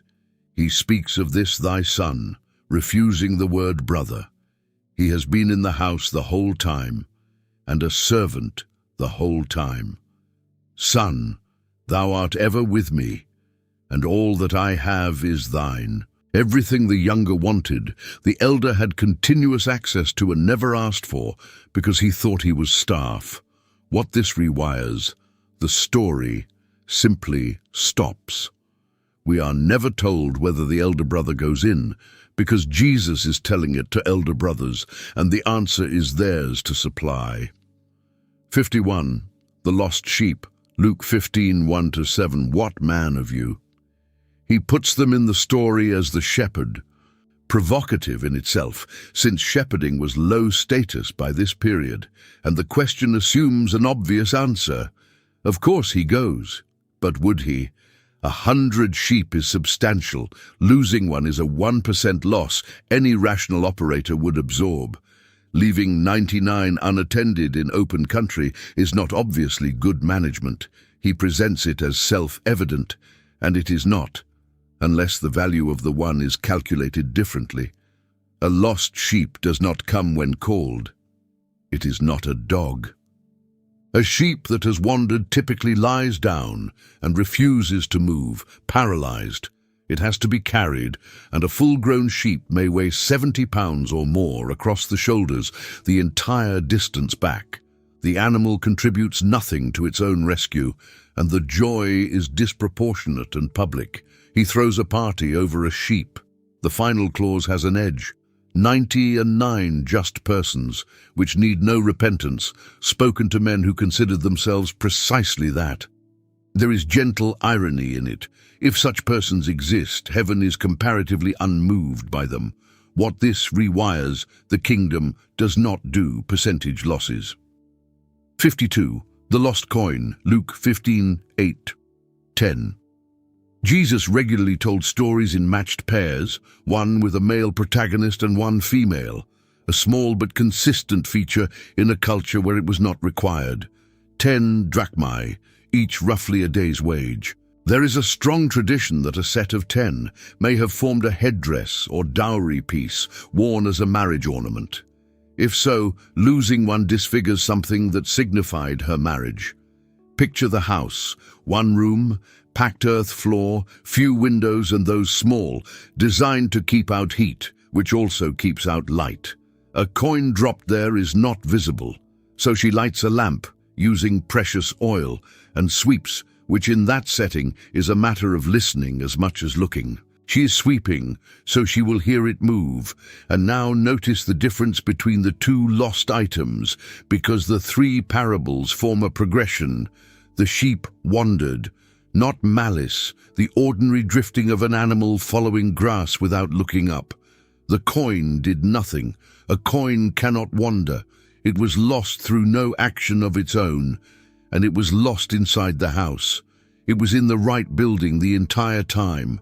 Someone dropped it. That is a category of lostness deserving a name. People who never left, who would be counted present by anyone taking inventory, and are nonetheless lost, lying in a dark corner under dust, unable to signal, unable to participate in their own recovery at all. What this rewires, the sheep wandered off, the coin was dropped. The second story quietly asks a question of the household. 53. Which of you intending to build a tower? Luke 14:25-33. Note the setting. Great multitudes with him. His popularity is at its height, and he turns around and says the hardest thing he has ever said to a crowd. He appears actively to be thinning it. The word hate cannot be taken at surface value. The same teacher commanded love of enemies and provided for his mother from the cross. In Semitic idiom, hate frequently functions as a comparative. Genesis says Leah was hated and immediately clarifies that Rachel was loved more. Matthew's parallel reads, "He that loveth father or mother more than me." Then two parables about deliberation. The tower is probably a vineyard tower, and the humiliation described is social and specific. An unfinished foundation standing in a field, visible to everyone, permanently advertising a man who began what he could not complete. The second is starker because the stakes are lives. And notice that honest calculation there may well lead to sending an ambassador and asking terms of peace. Surrender is one of the possible right answers. What is he doing? Telling an enthusiastic crowd to sit down and calculate. This is nearly the inverse of how movements are built. The standard technique lowers the barrier and capitalizes on momentum. He raises it at the moment of maximum enthusiasm because a decision made without counting the cost does not survive the arrival of the cost. The stony ground received the word immediately with joy and had no root. What this rewires, he is not recruiting under false pretenses. Everything is disclosed at the door. 54. Zacchaeus, Luke 19:1-10. Architalones, chief among the publicans, appears nowhere else in Greek literature. He's not a tax collector but a regional director, running a franchise and taking a cut of everything his subordinates extracted. Jericho was wealthy, on a major trade route, a center of balsam production, one of the most lucrative and most hated positions in Judea. He runs and climbs a tree. Adult men of standing did not run in that culture, let alone climb, and he goes ahead and up, which suggests he expected no access. The crowd had every reason to hate him. He wanted only to see. That is the whole ambition. Zacchaeus. He uses his name with no indication of how he knew it. And I must abide at thy house. The Greek day, it is necessary. He does not ask, he announces, which also relieves Zacchaeus of the impossible task of inviting him. They all murmured, not the Pharisees this time, everyone, then the numbers, half of everything to the poor, and fourfold restitution, exceeding the Torah, which required restoration plus 20% for ordinary fraud. Fourfold was the penalty for stolen livestock that had been slaughtered, the most severe category. He voluntarily applies the maximum penalty in the law to himself. Do the arithmetic. Half the estate goes immediately, then fourfold restitution to everyone he defrauded, potentially everyone in Jericho, from the remaining half. It is entirely possible he ends with nothing, and nobody demanded it, no conditions, no sermon about wealth. Jesus simply announced he was coming to dinner. What this rewires, the repentance is the response to acceptance, not the price of it. Reverse the order and you have religion. 55. The Pharisee and the Publican. Luke 18:9-14. Luke gives the target audience up front, and note the two elements, trusting in oneself and despising others. They always travel together because a righteousness you have manufactured requires a comparison in order to be measured. Everything the Pharisee says is true. He fasted twice weekly, Mondays and Thursdays, voluntary discipline far beyond the one required fast day per year. He tithed everything, including produce probably already tithed. He was not an extortioner or adulterer. If he lived on your street, you would want him as a neighbor. But notice, prayed thus with himself. The Greek can be read as prayed to himself. The address is nominally to God, while the content is a performance review. And count the pronouns. I appears 5 times in 2 sentences. There is no request. Nothing is asked for, because nothing is needed. The fatal phrase is, or even as this publican. He has located a man at the back and used him as a measuring device. The publican stands afar off, will not raise his eyes, beats his breast, a gesture of anguish rare for men in that culture. And in Greek his prayer is 7 words, with a definite article that matters. to hamartolo, the sinner. Not one among many. In his own perception, he is the one. And the verb is not the ordinary word for mercy.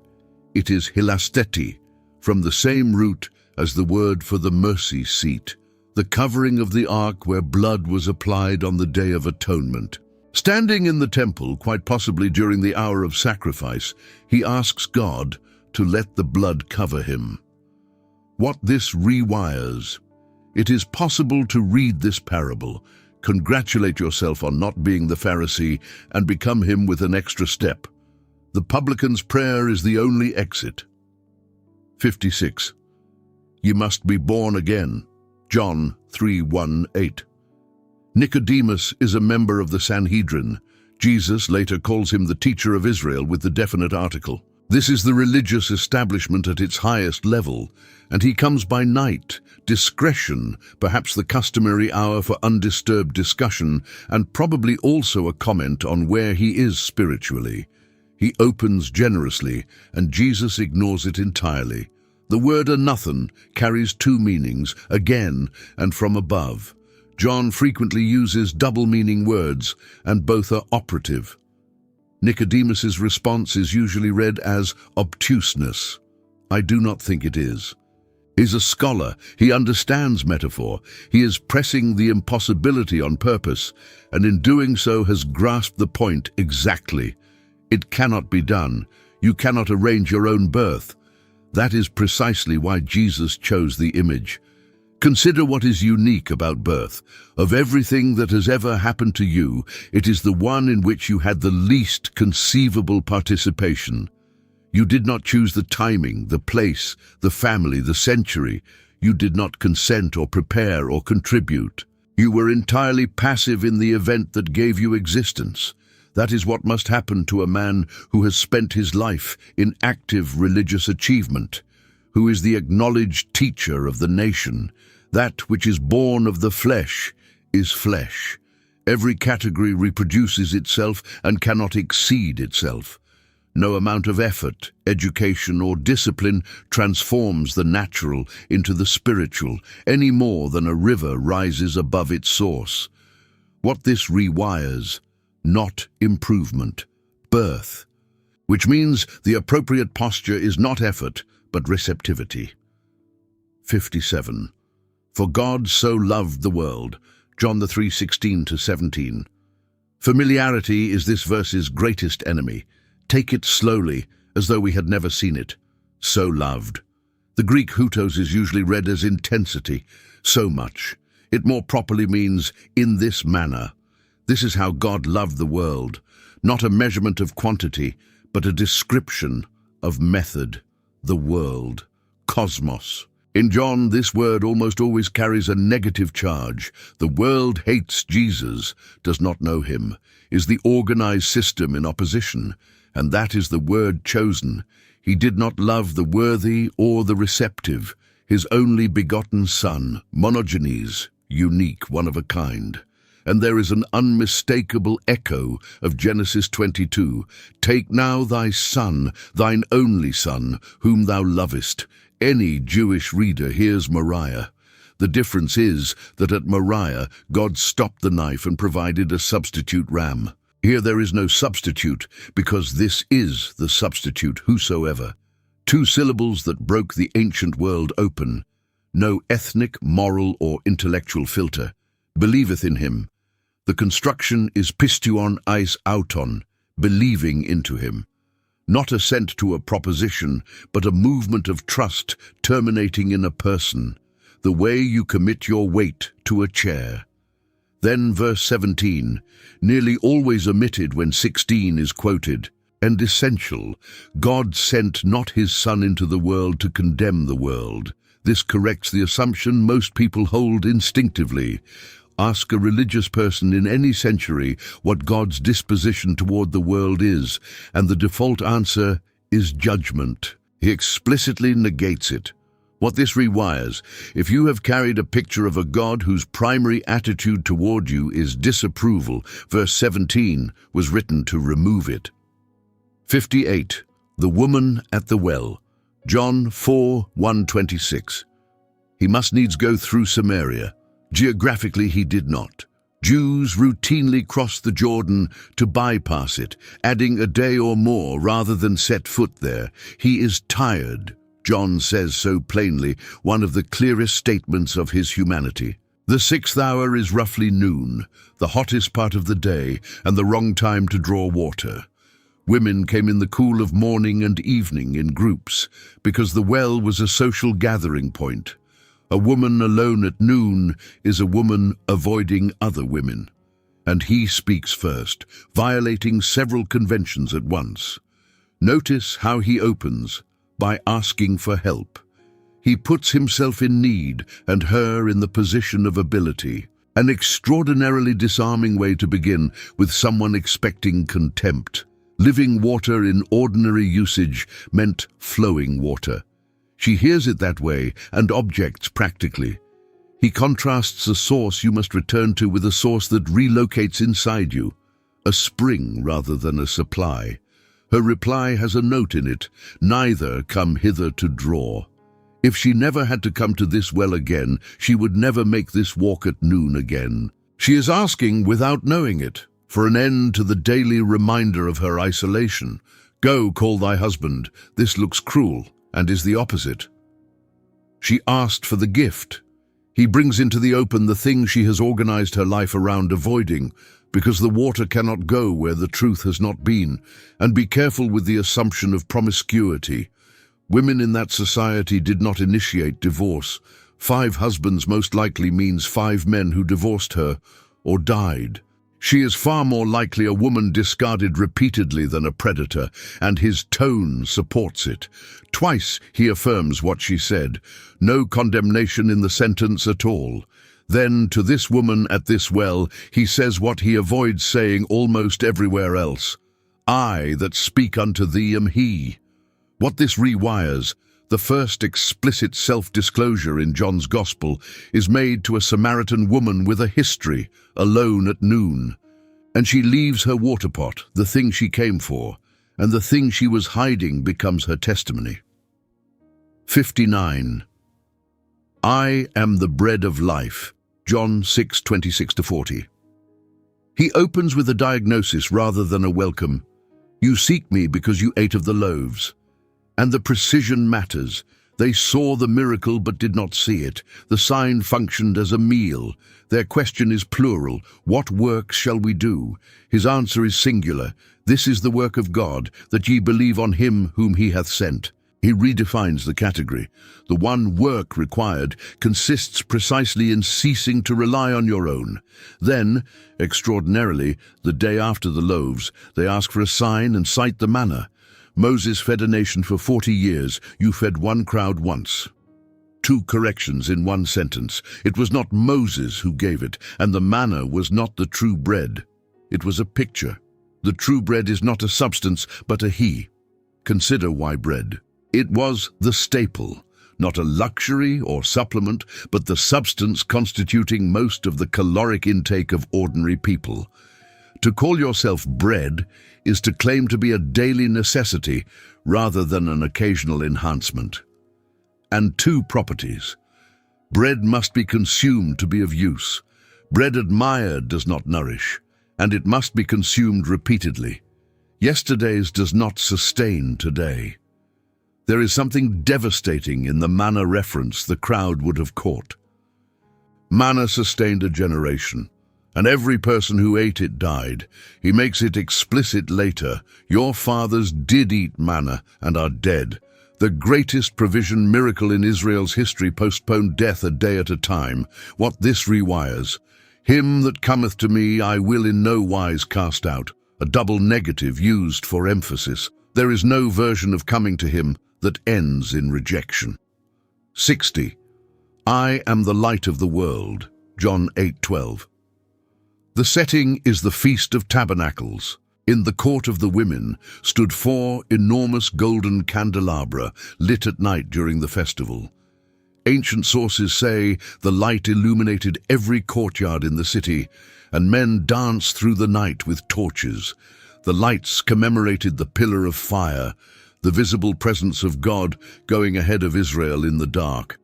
He may have said this standing in that court, with those lamps burning or just extinguished. Consider what light does. It reveals, it does not change what is in a room, only what is visible, which has an uncomfortable side John develops elsewhere. Men love darkness rather than light. Light is not a neutral gift to someone who has arranged their life around not being seen. Light enables movement. Without street lighting, darkness meant immobility. To be given light is to be given the ability to go somewhere, and light is not the destination. Nobody stares at a lamp. Light is what lets you see everything else, which is the claim of this entire study. He is not one object among the many you look at. He is the medium in which the rest becomes visible. Note the verb, followeth, not understands or agrees with. The pillar of fire was not a floodlight over the desert. It was a moving column that had to be followed. Israel could see the next stage and no further. What this rewires: you are not given the whole route. You are given enough light for the next section, attached to a person who is moving. 61. The truth shall make you free. John 8:31-36. Carved on university buildings, quoted by people with no interest in its source, and generally taken to mean that knowledge liberates. Note the condition, almost always dropped, if ye continue in my word. The word is meno, remain, abide, dwell, take up residence. So the sequence is remain, become a disciple in fact, then know, then be free. Freedom is at the end of a chain beginning with staying put, and the truth here is not a body of information. In this same gospel he says, I am the truth, knowing it is not accumulating propositions. Then the response which reveals everything, we were never in bondage to any man, said by members of a nation whose foundational story is 4 centuries of slavery in Egypt, conquered by Assyria and Babylon, deported to Persia, ruled by Greece, and at that very moment under Roman occupation with troops garrisoned above the temple. The denial is so total it functions as a diagnosis. This is what bondage does. It makes itself invisible to the one inside it. The first symptom of the deepest slavery is the confident assertion that one is free. Whosoever committeth sin is the servant of sin. The word is doulos, slave, and the participle indicates ongoing practice. This is empirically observable and requires no theology. Ask anyone who has fought an addiction whether their behavior felt like freedom. The structure of compulsion is always the same. It begins as something you choose and becomes something that chooses you, and the transition is invisible while it happens. What this rewires: the people most certain of their freedom were the ones being told they were slaves. 62. I am the good shepherd. John 10:1-18. Kalos, not agathos.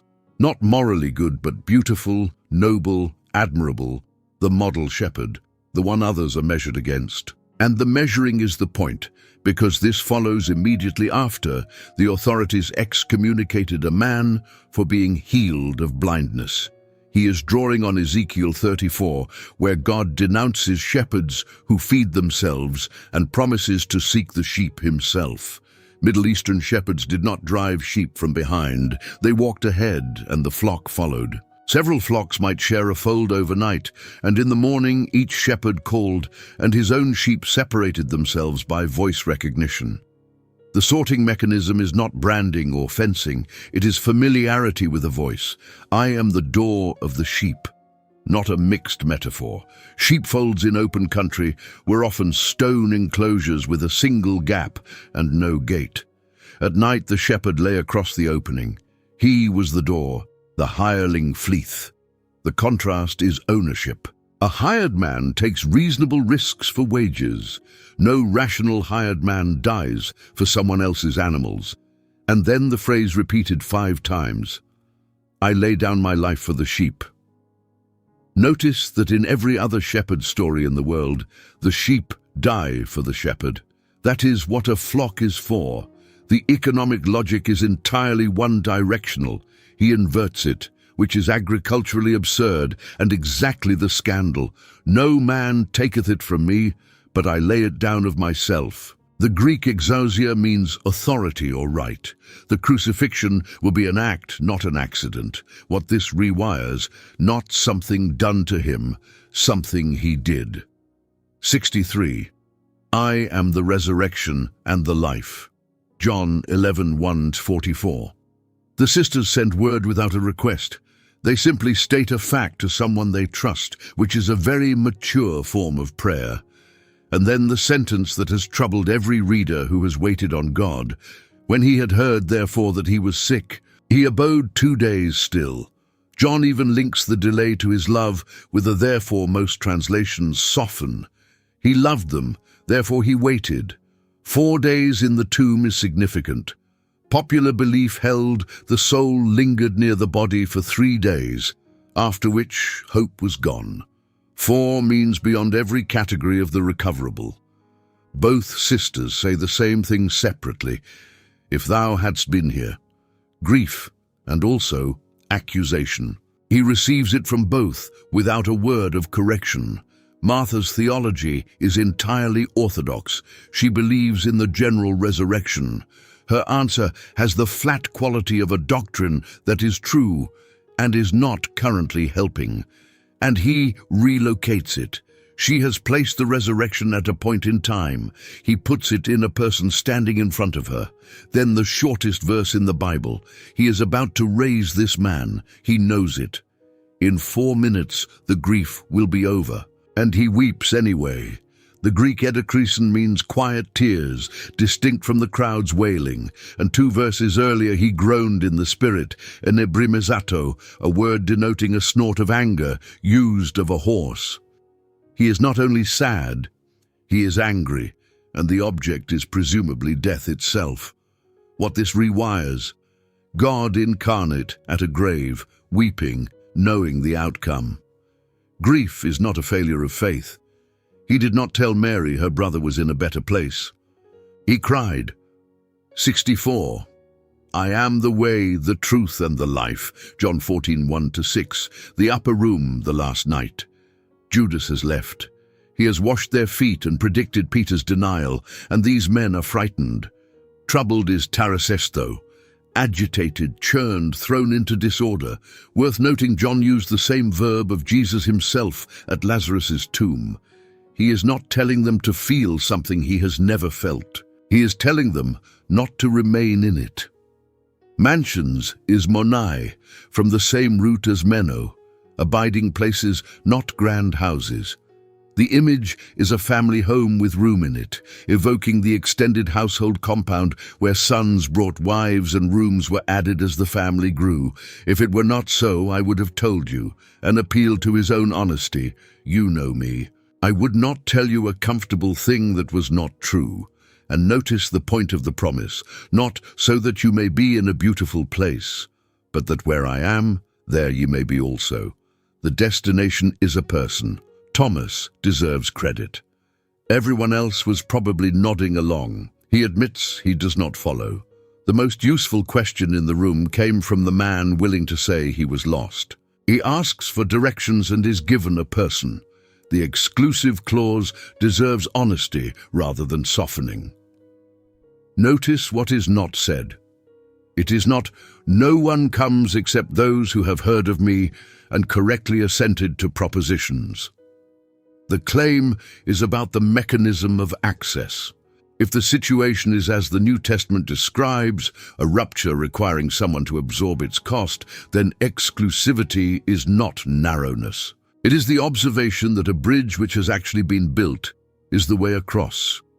What this rewires.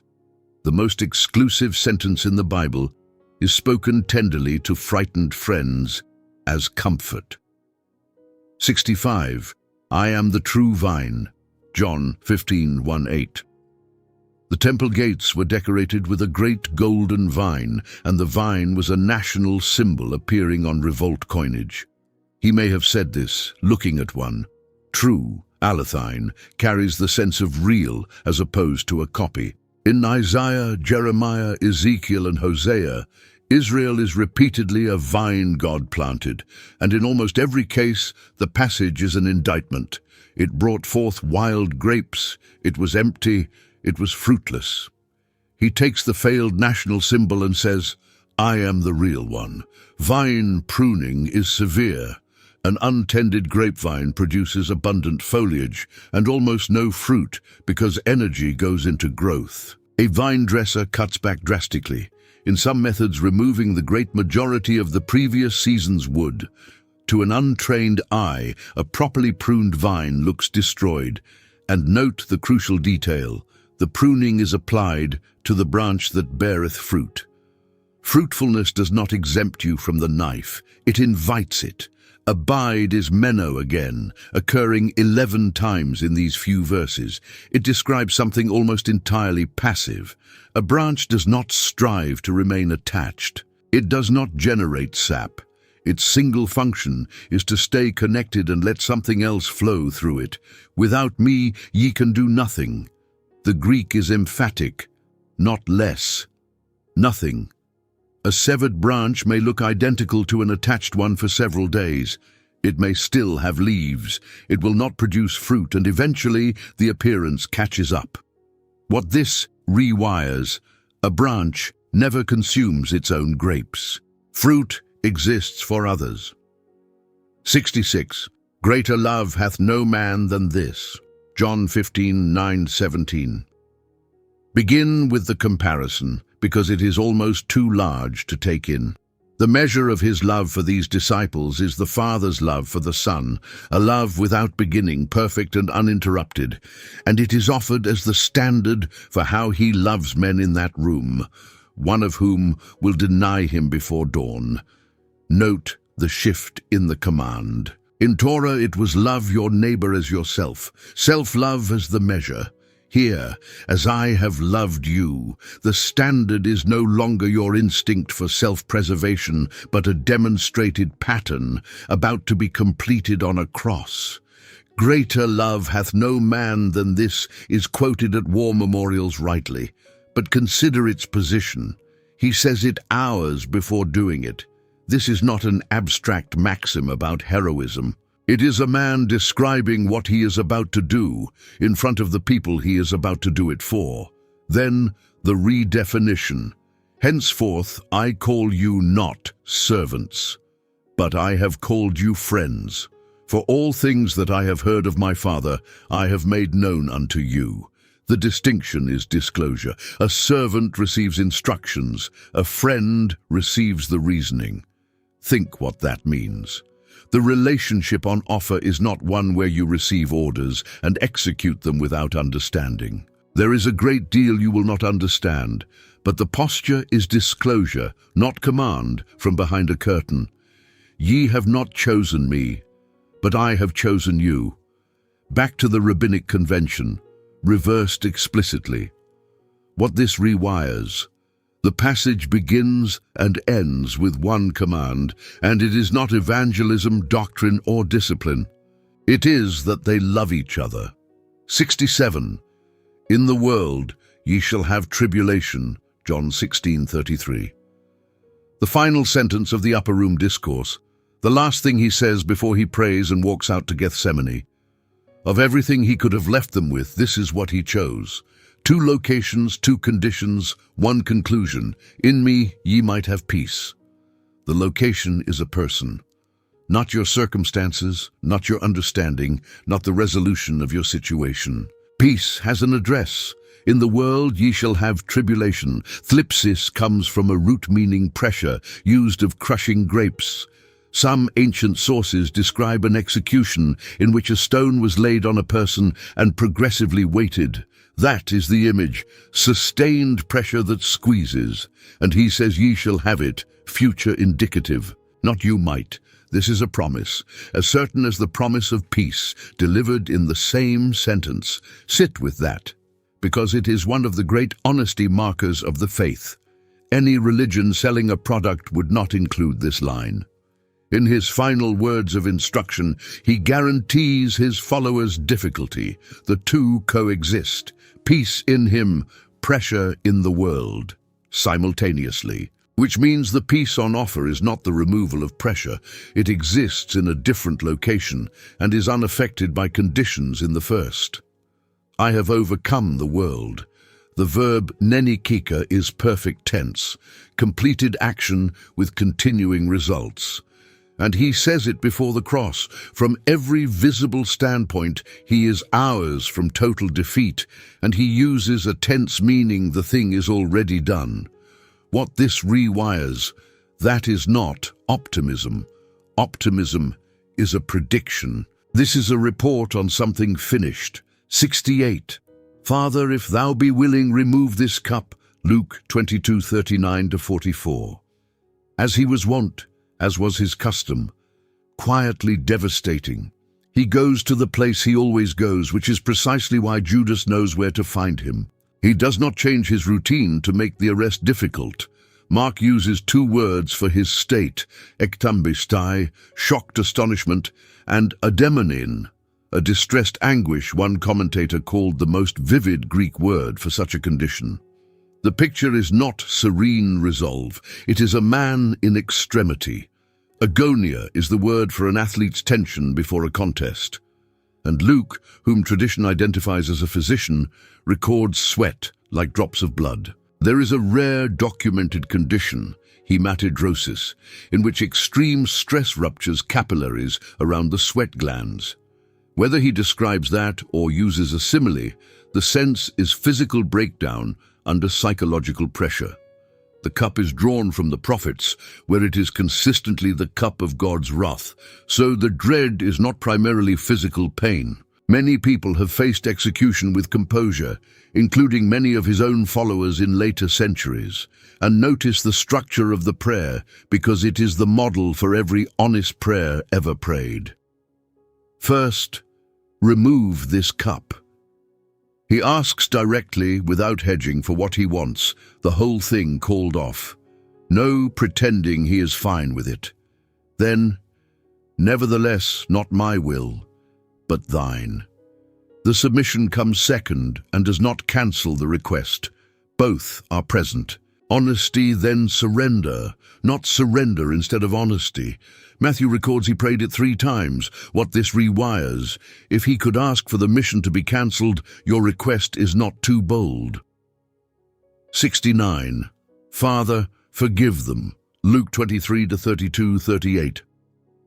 Luke's placement is exact. This comes at the moment of the nailing, not later, after the shock, after resignation set in. The Greek suggests it is spoken during the act. The first words out of his mouth as the process begins are a prayer for the men doing it. Father, he is still using the word. The relationship is intact and addressed immediately. Aphis autois, release them, let it go, remit the debt.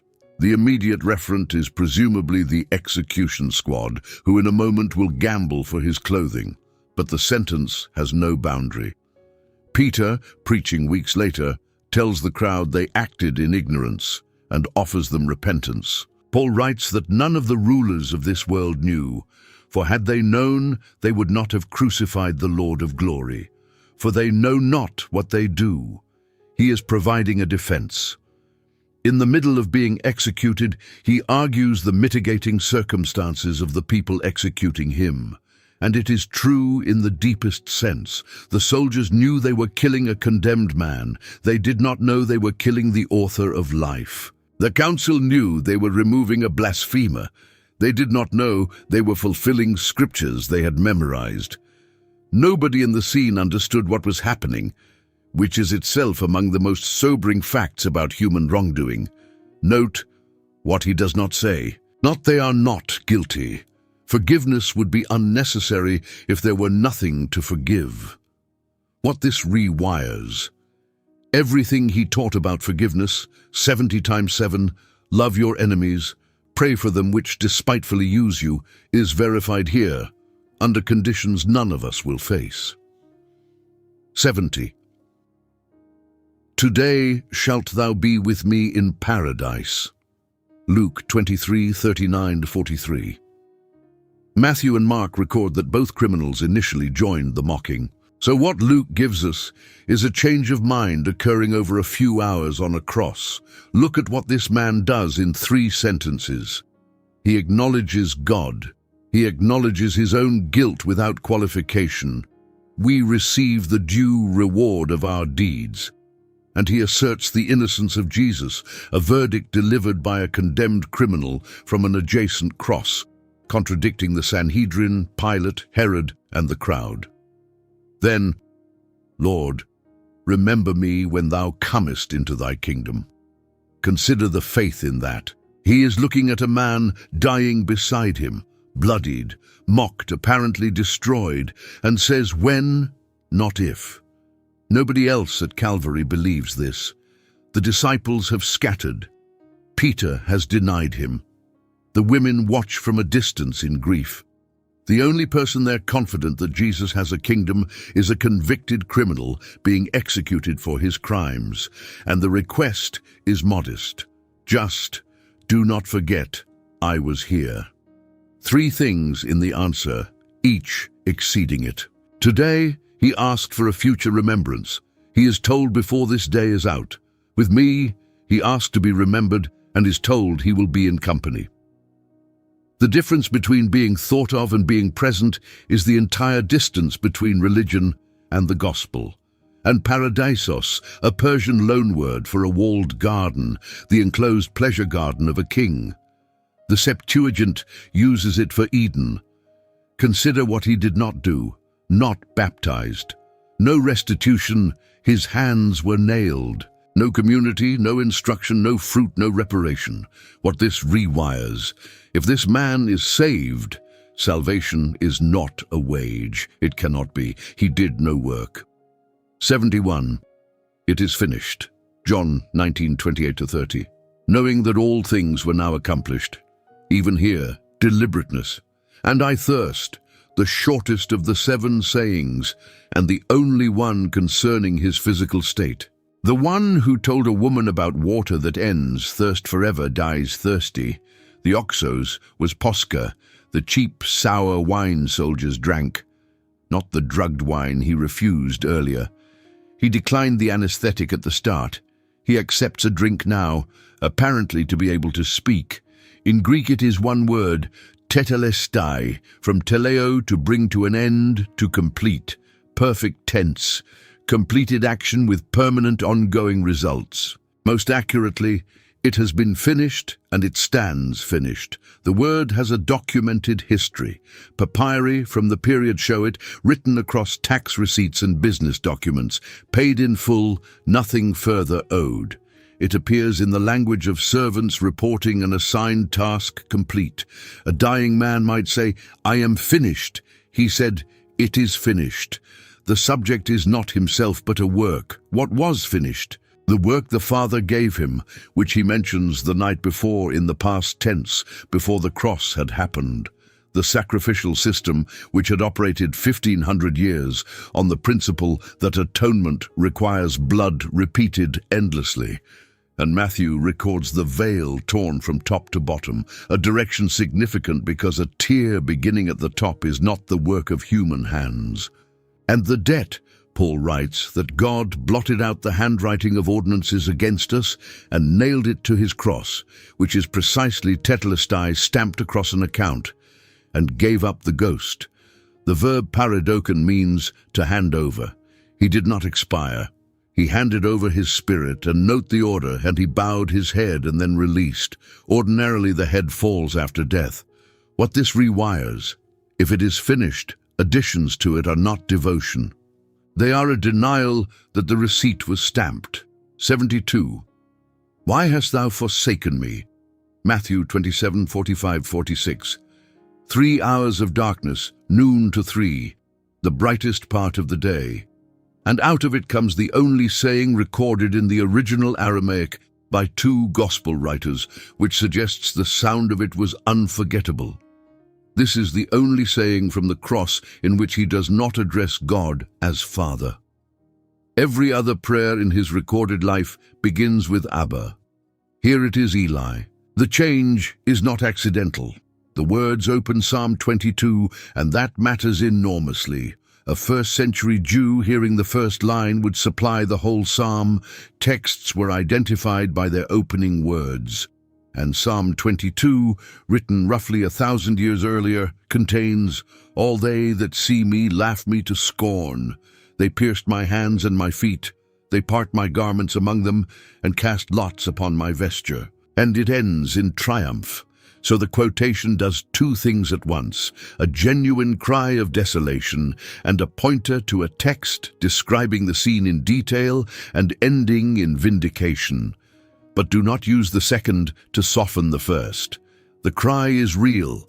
The historic understanding is that here he bears the full weight of human sin, and the fellowship within the Trinity undergoes something for which we have no adequate language. This is the deepest water in Scripture, and the Church has always handled it with caution.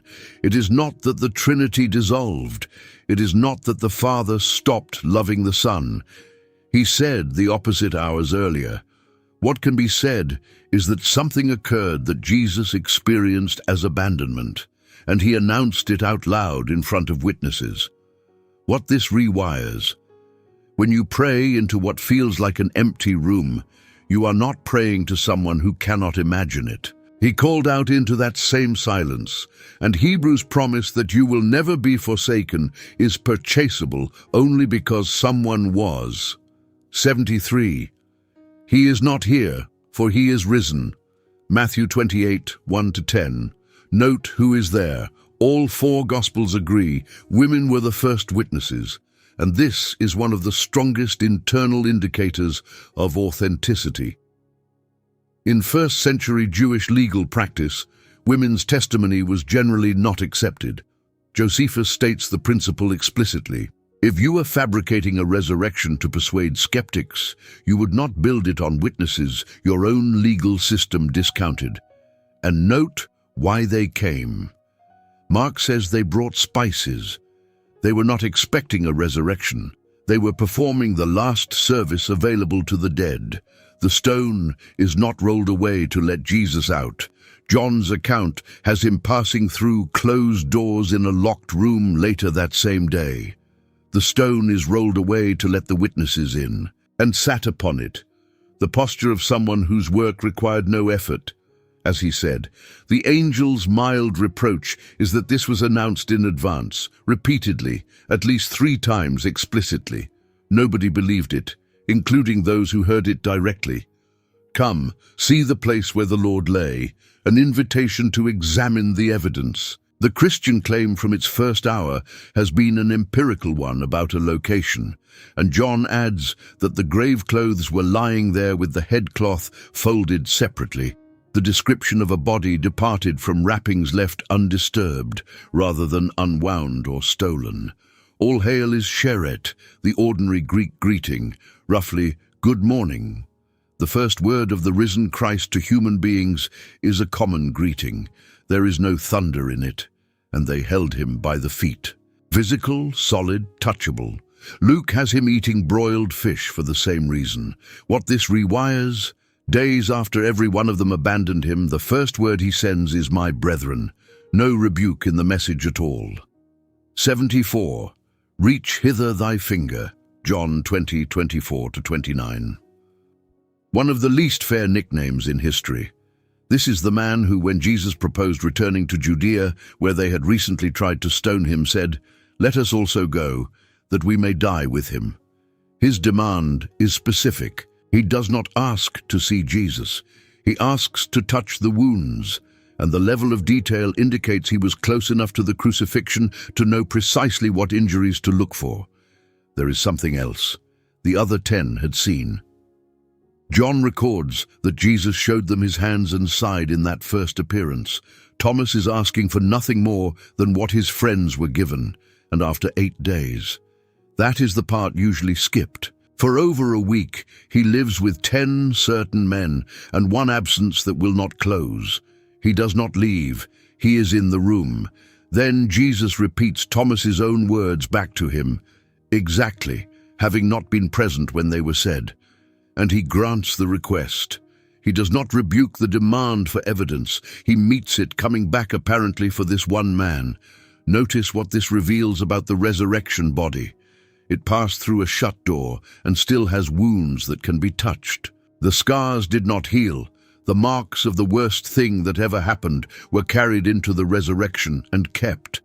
John does not record that Thomas touched anything. The offer was apparently enough. And what he says, "My Lord and my God," two definite articles both applied to Jesus, is the highest confession in the gospel, accepted without correction. What this rewires, John opens with the word "was God" and closes with a skeptic saying "my Lord and my God." The doubter provides the climactic confession. 75. Lovest thou me? John 21:15-19. The disciples had gone fishing, Peter's decision, and one wonders whether he was returning to the trade he left. They caught nothing. At dawn, a figure told them to cast on the right side, and the net filled. And when they came ashore, there was a charcoal fire with fish and bread. He had made them breakfast. The Greek for that fire is anthrakia. It appears exactly twice in the New Testament. The other is in John 18, in the high priest's courtyard, where Peter stood warming himself and denied 3 times that he knew Jesus. John chose the word deliberately. The smell of a charcoal fire is the smell of the worst night of Peter's life. Simon, son of Jonas. Not Peter, not the name meaning rock, the name he had before. Jesus takes him all the way back, and more than these. Peter had said, "Though all men shall be offended, yet will I never be." He claimed superiority, and Jesus gently raises the claim. 3 questions for 3 denials, and Peter is grieved. Which is the point. Not as punishment, but because the wound has to be opened where it was made. A denial made 3 times out loud in front of witnesses could not be healed by a private word. And each answer is met not with rebuke, but with commission. Feed my sheep. He is not merely forgiven, he is reinstated to leadership. The man who failed most publicly is given the flock. No probationary period, his restoration is expressed as a job. Then he tells him he will die for him. The very thing Peter boasted he was ready to do and failed to do. The empty boast becomes a prophecy. What this rewires, follow me. The same 2 words, on the same shore, 3 years, and 1 catastrophic failure later. 76. All power is given unto me, Matthew 28:18-20. Note what precedes it 2 verses earlier. When they saw him, they worshipped him, but some doubted. Matthew does not clean up the scene. At the moment of the Great Commission, some of the 11 are still uncertain, and the commission is given to that group, doubters included. Exousia is authority, jurisdiction, the right to act. Not raw force, but legitimate rule, and the scope is total. This is the answer to the 3rd wilderness temptation, where the adversary offered all the kingdoms of the world for worship. He refused, and he now has them, obtained through a cross rather than a bargain. Go ye, therefore. The basis of the mission is not the disciples' qualifications, which were poor, or their numbers, which were 11. It is his jurisdiction. Matheteosate, make disciples. The Greek has one main imperative supported by participles, going, baptizing, teaching. The central instruction is not to make converts or gather audiences, but to produce talmidim, apprentices who walk behind him until they resemble him. All nations collapses the central boundary of their religious world. And note the singular in the name of the Father, Son, and Holy Ghost. One name, 3 persons, appearing not in a theological treatise, but in practical instruction about initiating believers. Teaching them to observe, not teaching them all things, teaching them to observe all things. The goal is practice, which brings us back to the 2 builders. Always, literally, all the days, every individual day, 1 at a time, including the ones that go badly. What this rewires, Matthew opens with a name, Emmanuel, God with us, and closes with I am with you always. The whole book is bracketed by one promise. 77. The two great commandments, Matthew 22:34-40. The rabbis counted 613 commandments, 248 positive, 365 negative, and there was genuine debate about whether any could be weightier and what the organizing principle might be. He quotes the Shema, recited twice daily, the closest thing to a creed in Judaism. Nobody could object to the choice. But look at what it actually requires. The first and greatest commandment is not to obey God, serve God, fear God, or worship God. It is to love Him with heart, soul, and mind, which is not a technical division of faculties, but a way of saying all of you, nothing held back. This is striking to be commanded. Every religious system specifies actions. This specifies an affection, one that cannot be produced by decision, which is precisely why the gospel must come before the law can be kept. You cannot generate love for God by resolving to. It arises in response to being loved first. Then He does something no one asked for. He was asked for the greatest, singular. He gives two and binds them. The second is like unto it. The word homoia means of the same kind. Love of God and love of neighbor are not separate obligations but two expressions of one thing. Consider what the order prevents. With only the first, you can construct a religion of enormous devotion, indifferent to human beings. History is full of it. With only the second, you have a humanitarian ethic with no root that will eventually run out because people are not always lovable and natural affection is finite. Krematai means to hang, as on a peg. All 613 and the entire prophetic corpus are suspended from these two. What this rewires, the measure in the second is as thyself, the instinctive attention you already give your own hunger and safety, transferred. 78. The widow's mite mark. 12:41-44-13. Trumpet-shaped receptacles stood along the wall of the court of the women. They were metal, and coins made noise. A large gift was audible. And notice what he is doing. Sat over against the treasury, and beheld. He sat down and watched people give. A slightly uncomfortable image, and meant to be. The lepton was the smallest coin in circulation, worth perhaps a few minutes of a laborer's wage. And a widow without sons had essentially no means of support. The Torah repeatedly commands care for widows, precisely because their position was so precarious. He calls the disciples over specifically to point her out, and his statement is not a sentimental compliment. He says she gave more as a factual claim about quantity. Here is the arithmetic of the kingdom. The measure is not the amount given, but the amount retained. A wealthy man giving a large sum from surplus has, after the transaction, exactly as much security as before. She gave 2 lepta and had nothing left. The Greek is her whole life, her entire means of living, and notice the freedom in this for anyone with little to give. Under the world's accounting, the poor person's contribution is negligible.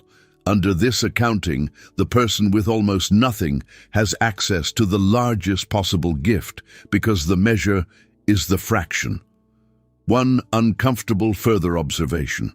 This sits immediately after he condemns the scribes who devour widows' houses and immediately before he predicts the temple's destruction. Some commentators argue he is lamenting as much as commending. Both readings can be held. Her gift was real, and so was the failure of the system that took it. What this rewires, she is the most famous giver in history, and her total contribution was worth a few minutes' wages. 79. Render unto Caesar, Matthew 22:15-22. They send an unusual delegation, Pharisees together with Herodians, natural enemies, the first resenting Roman rule, the second partisans of the Roman settlement. Their cooperation tells you how badly both wanted him gone. The flattery is a trap in itself. They publicly establish that he is fearless and impartial, so he cannot evade without contradicting the description. And the question is inescapable. The poll tax was despised as a badge of subjugation. A tax revolt decades earlier had been about precisely this. Say yes, and he forfeits any claim to be Israel's deliverer. Say no, and the Herodians report him for sedition. First note, he does not have a coin. He asks them to produce one in the temple courts, and they can immediately, which is itself telling. The denarius of Tiberius bore his portrait and an inscription reading in abbreviated Latin, Tiberius Caesar, son of the divine Augustus, and on the reverse a reference to him as high priest, a graven image and a claim of divinity. Apodote, give back, return to its owner. Not the language of donation, but restitution. The coin has Caesar's image, return it to him. And then, if the criterion is whose image is stamped on a thing, what bears the image of God? Genesis. God created man in his own image, and the Greek Old Testament uses icon, the same word he uses for the coin. So, give Caesar his coins. They have his face on them. They are trivial, and give God what bears his image, which is your entire self. They asked about two competing authorities. He answers that Caesar's claim is real but bounded. It extends to metal discs with his face on them. God's claim extends to persons. What this rewires, the coin marks the limit of Caesar's jurisdiction, not its extent. When Rome later demanded incense to the emperor, the church refused and died for the refusal. 80. The sheep and the goats. Matthew 25:31-46. The image is ordinary practice. Palestinian sheep and goats grazed together and were separated at night, since goats tolerated cold less well. Routine work, done by a shepherd who could tell them apart at a glance, though they mingled indistinguishably in the field. 6 categories, and they are unremarkable: food, water, hospitality, clothing, presence in illness, presence in prison. Nothing heroic, nothing requiring special gifting, most requiring only availability. Then the astonishing feature, the response of both groups. When saw we thee and hungered and fed thee? The people commended have no memory of the act cited. They are not presenting a portfolio, they are genuinely confused. These deeds were done without any awareness that they counted, the left hand not knowing what the right hand did in its final form. Inasmuch as ye have done it unto one of the least of these, ye have done it unto me, not as though to me. The Greek is direct. He locates himself in the poor. And notice what the condemned are not accused of. No list of atrocities, not cruelty, violence, theft, or blasphemy. Every charge is an omission. They did nothing, which is precisely the sin of the priest and the Levite on the Jericho road. Both groups are surprised.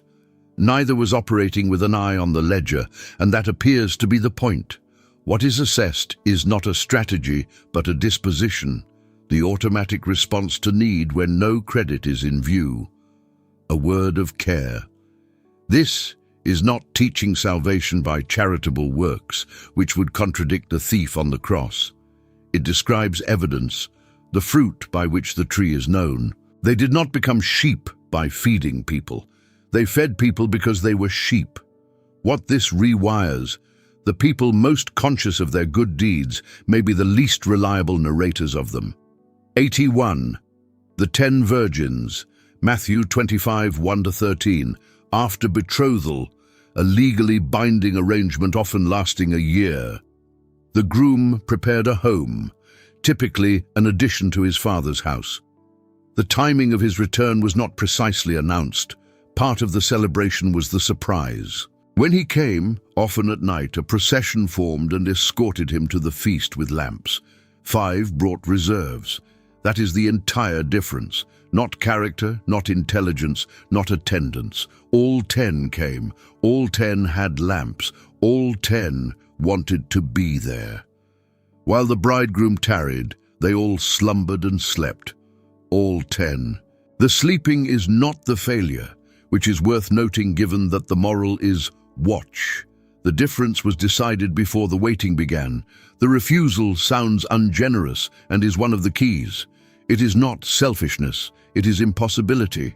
Some things cannot be transferred at the moment of need. You cannot lend someone your years of preparation. You cannot give a person your own relationship with God at the point where theirs is required. There are things that must be personally possessed and cannot be borrowed in an emergency: a physician's training, a musician's practice, a soldier's conditioning. The parable places spiritual readiness in that category. Lord echoes the end of the Sermon on the Mount, where people say the same and hear the same answer. It is not a stranger's address. It is the language of people who considered themselves insiders. What is the oil? The parable does not say, and the reticence may be deliberate.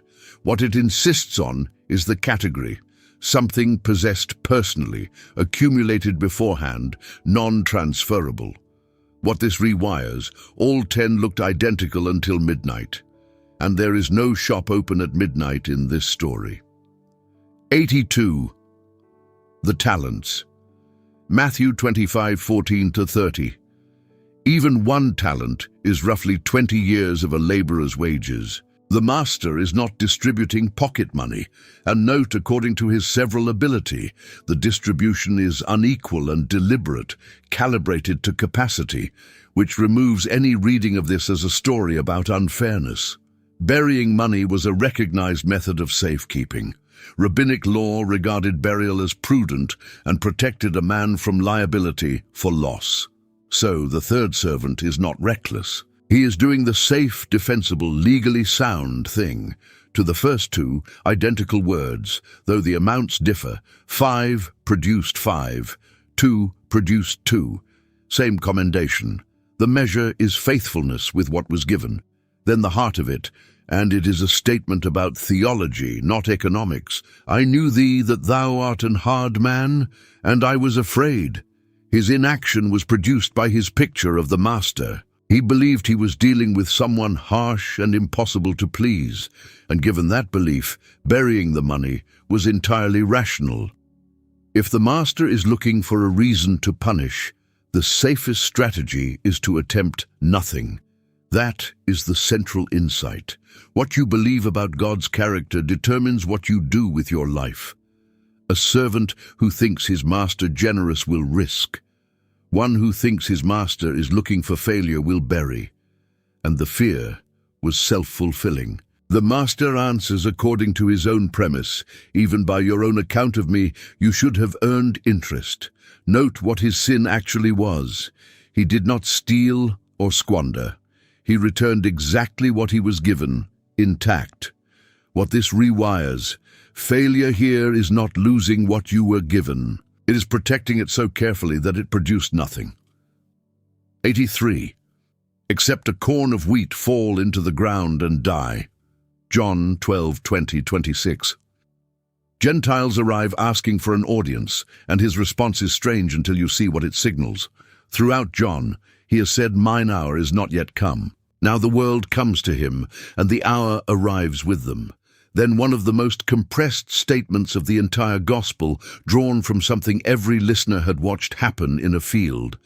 A seed has 2 possible futures. It can be preserved, kept dry, stored safely, protected from rot. In that condition it remains exactly what it is, a single seed, intact and alone. Monos. Or it can be buried, where it will split open, decompose, and cease to exist in its current form.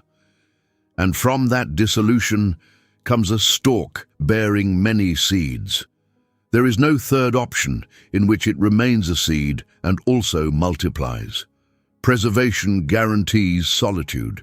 He is describing his own death and immediately extends it. He that loveth his life shall lose it, stated as a law rather than an exhortation. Grasping is the mechanism by which a life is lost. And this is observable quite apart from theology.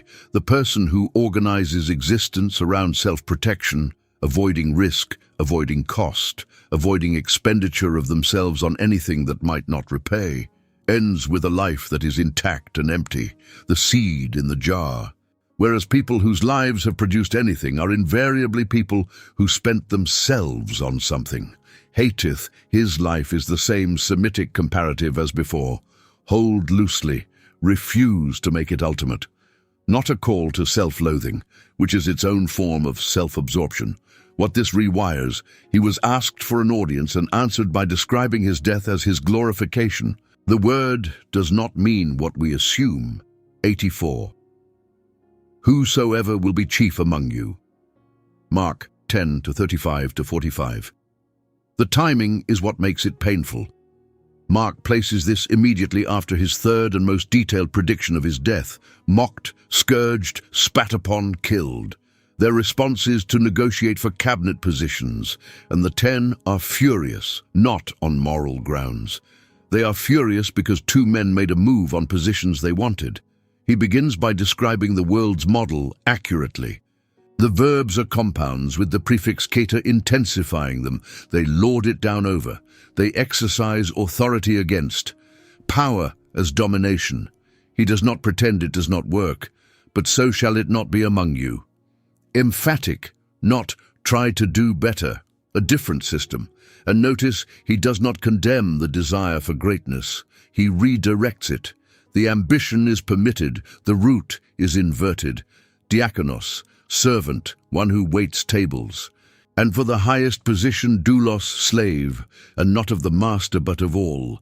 Latron, ransom, is the price paid to free a slave or prisoner of war. It appears here and in Matthew's parallel and nowhere else from his lips, and it is the clearest statement he makes about the purpose of his death. Note the argument's shape. He does not say serve because service is admirable. He says serve because it is what he's doing, and he is the one with the actual claim to the throne they are arguing about. What this rewires. Every other system praising humility does so as an ethic. This grounds it in an event. 85. Washing the disciples' feet. John 13:1-17. Read John's construction carefully. It is because he knew all things were in his hands, and that he came from God and was returning to God, that he got up and took the towel. The foot washing is not humility in the sense of a low self-estimate. It is what absolute security looks like in action. People wore open sandals on roads shared with animals. Washing feet was the job of the lowest-ranking slave. Some Jewish sources indicate a Hebrew slave could not be required to do it. There was no servant in that room, which means the basin and towel sat there, available, throughout the meal, and every one of the 12 walked past them. We know why. Luke records that during this very meal there was an argument about which of them was greatest. Nobody takes the lowest role in a room where the ranking is under dispute. So he does it. To 12 pairs of feet, including the man who has already arranged the betrayal and the man who will deny him before morning. Peter's objection is the correct instinct in a room where ranking is understood. And Jesus makes it absolute. If I wash thee not, thou hast no part with me. This goes far beyond hygiene. Peter's refusal looks like reverence and is actually a refusal to receive. He would rather serve than be served, which sounds noble and is a form of pride, the insistence on being the one who gives. You cannot enter this relationship as a contributor. Ye call me Master and Lord, and ye say well, for so I am. He affirms the titles. He does not say, stop calling me Lord. He says, I am, and this is what Lord looks like. What this rewires. If ye know these things, happy are ye if ye do them. Knowing is not the operative variable. 86. A new commandment I give unto you. John 13:34-35. What is new about it? Leviticus already commanded love of neighbor. The answer is the middle clause, as I have loved you.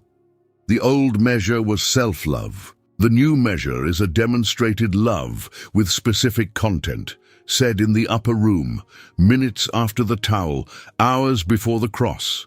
The definition is not left to interpretation, it is being enacted in front of them.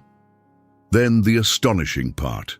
He names a single identifying mark, and it is not what anyone would predict, not doctrinal precision, though truth matters enormously in John.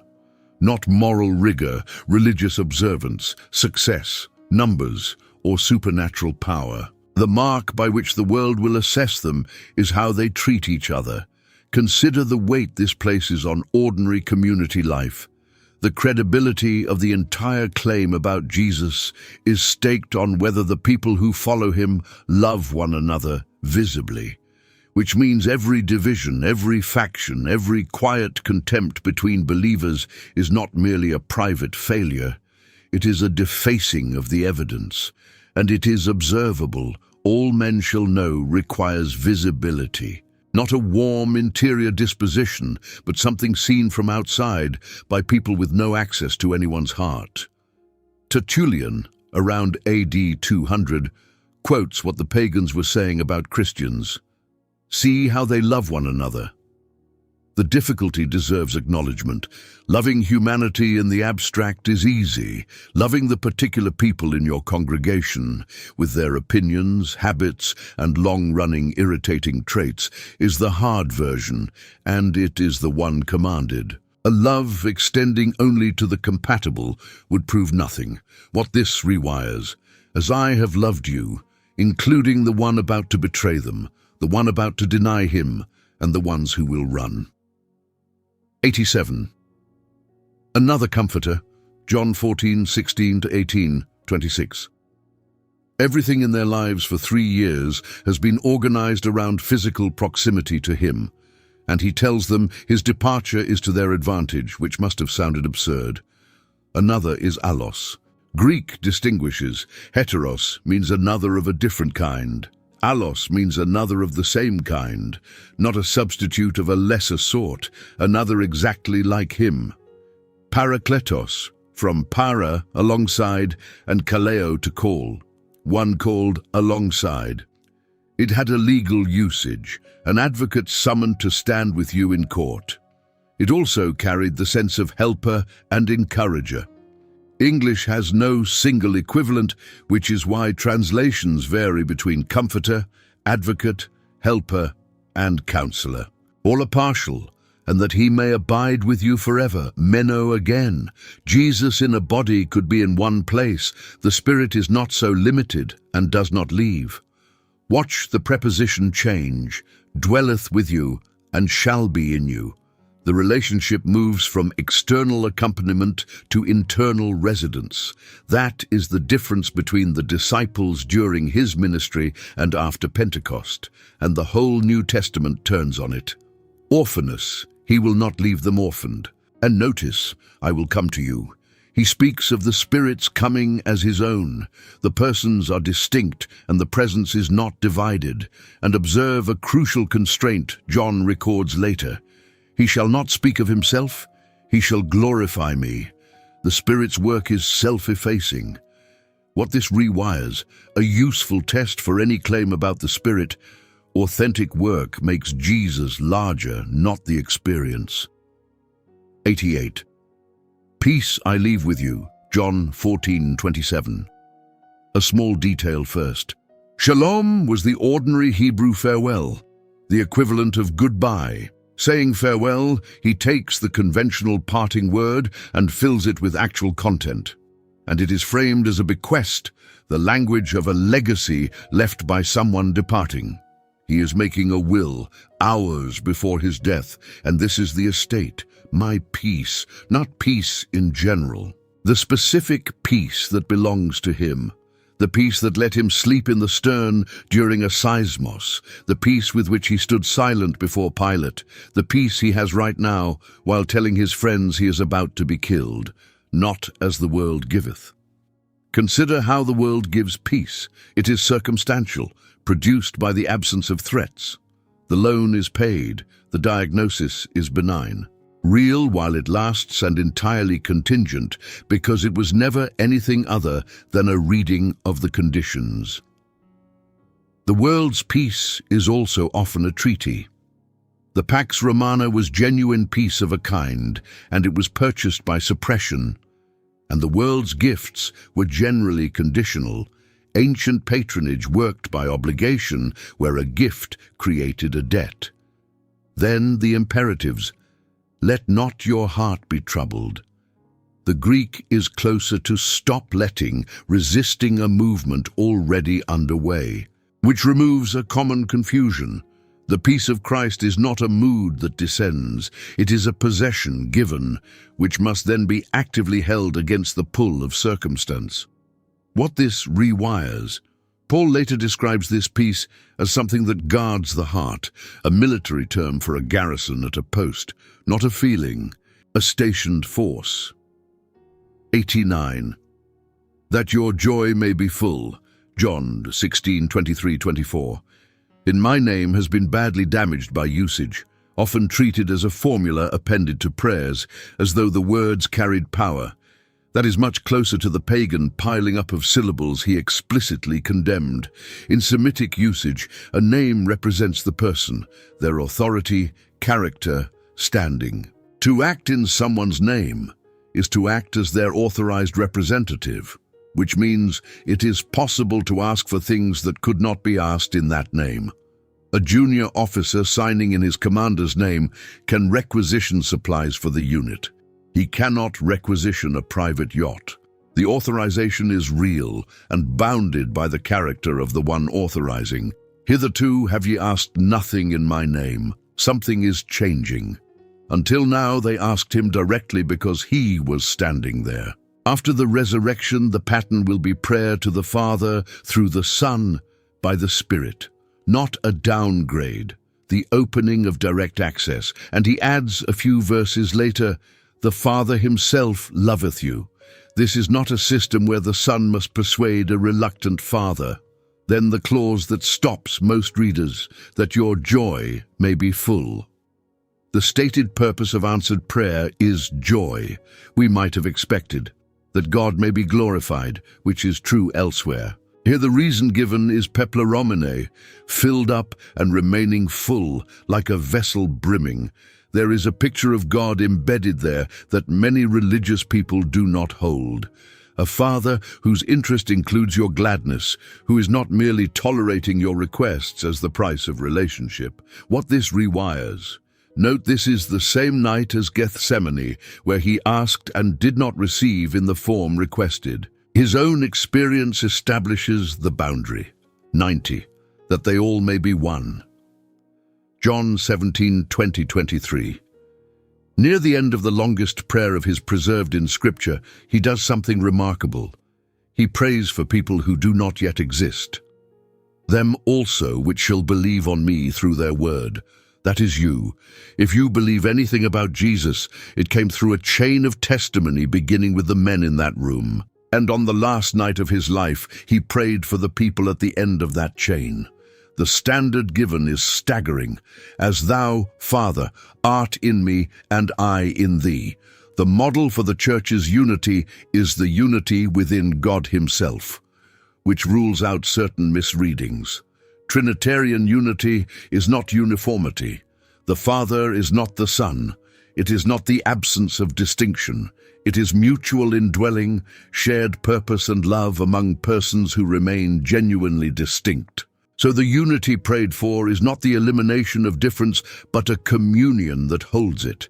And twice, the purpose clause, that the world may believe that thou hast sent me. Visible unity presented as an evidential argument about his identity. Be honest about how this has gone. Schisms, wars, fought between people invoking the same Christ, denominations founded on personality conflicts. The world has often looked at Christians and seen precisely the opposite of what this prayer requests. And yet, the prayer stands, prayed by someone who knew all of that in advance. Two things follow. Unity is not primarily an organizational project. He asked the Father for it, which makes it a gift being given rather than an institution to be constructed.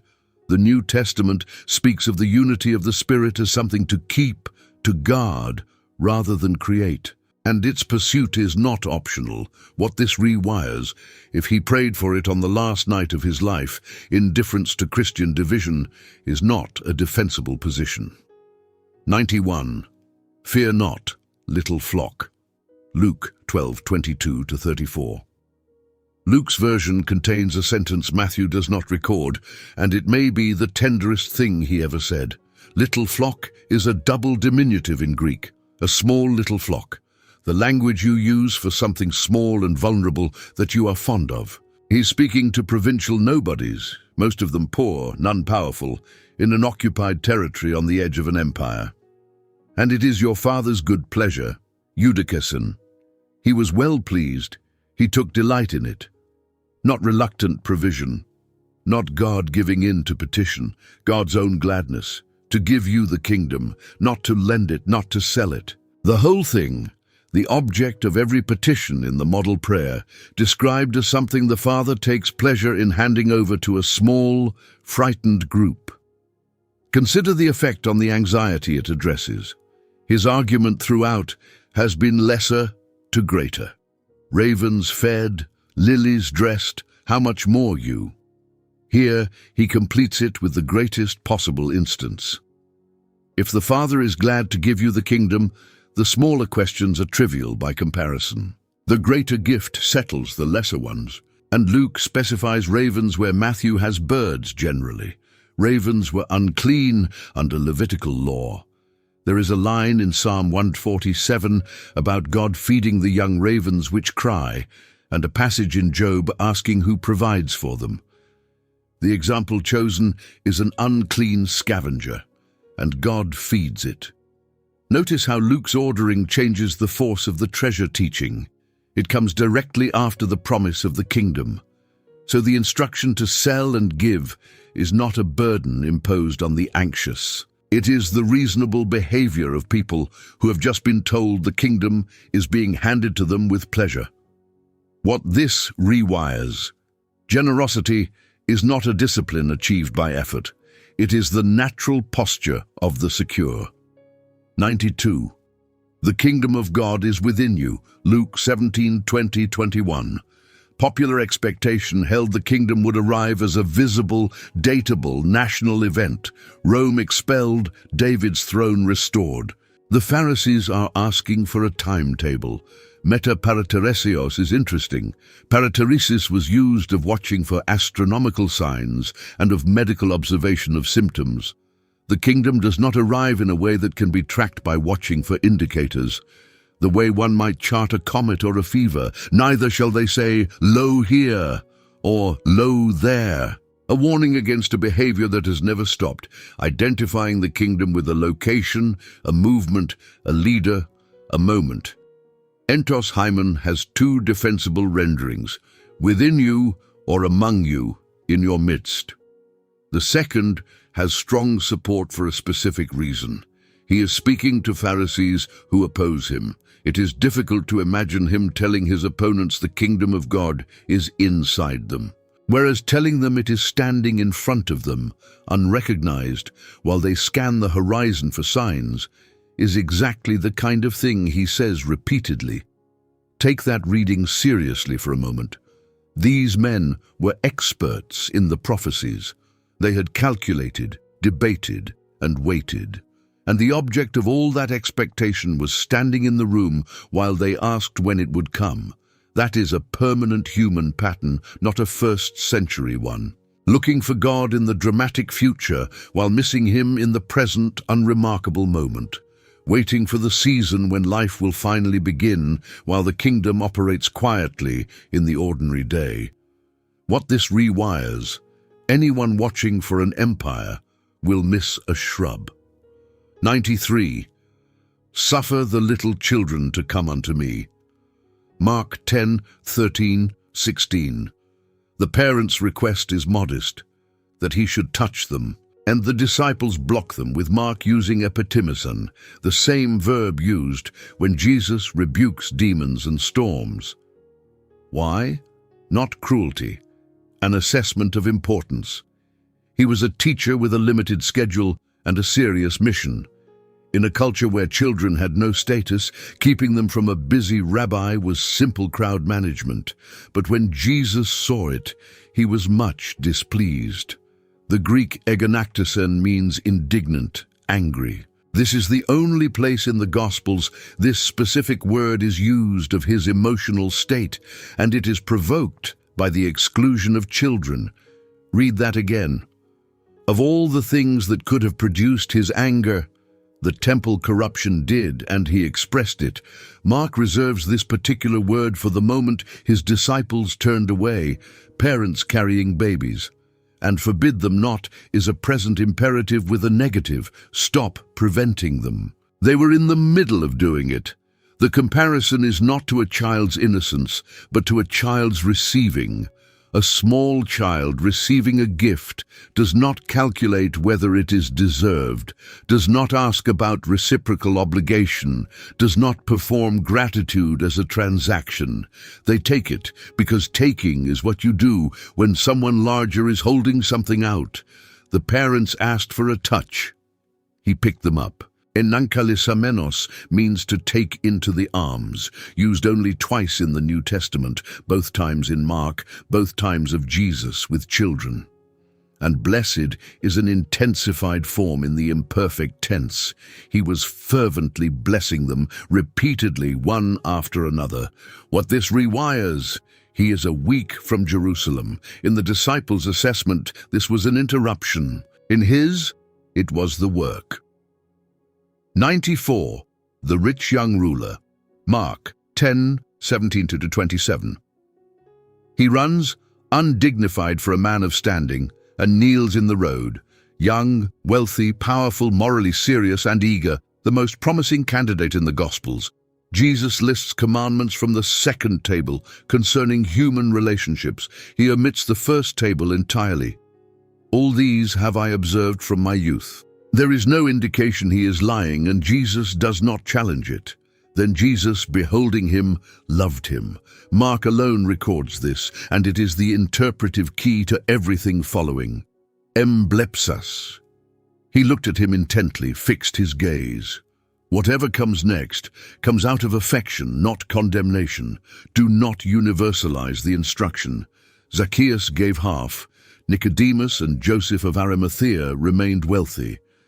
Mary, Martha, and Lazarus kept their house. This is a specific prescription for a specific man. Why him? Because Jesus is a physician and has identified the tumor. The man asked what he must do, a transactional question. And Jesus, having listed the commandments about neighbors, now supplies the one from the first table his life was violating. Thou shalt have no other gods before me. The command to sell is a diagnostic instrument revealing what is actually in first position. He is the only person in the Gospels explicitly invited to follow and declining. And note the phrasing, not that he did not want to.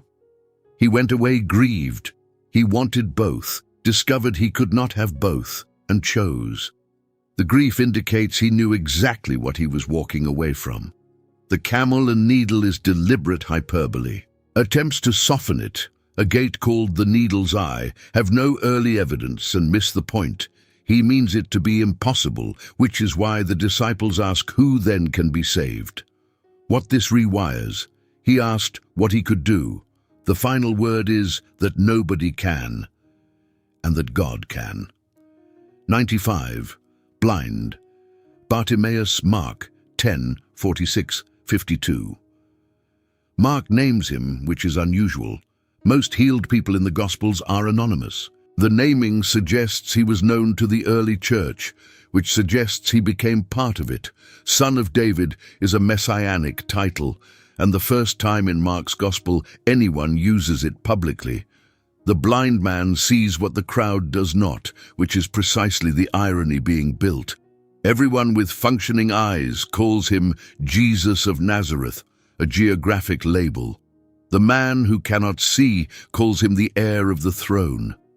The crowd tries to silence him, exactly as the disciples blocked the children. And he does the only thing available to a man with no status and no sight. He gets louder. There is something worth honoring in that. Every social pressure was telling him to be quiet. He had presumably spent years learning to be unobtrusive. because a beggar who irritates the public does not eat, and he decides this moment is worth the cost of being a nuisance. Jesus stood still. On the road to Jerusalem, with the cross a week away, he stops for a shouting beggar. And he does not go to him. He commands him to be called, which means the people silencing him are sent to fetch him. Their assignment is to undo their own obstruction, casting away his garment. A beggar's outer cloak was his most valuable possession. Blanket, shelter, and very likely the cloth spread on the ground to collect coins, his entire business infrastructure, and he throws it off to move faster. The exact inverse of the rich young ruler, 30 verses earlier. What wilt thou that I should do unto thee? He asks the same question in almost identical words of James and John a few verses earlier.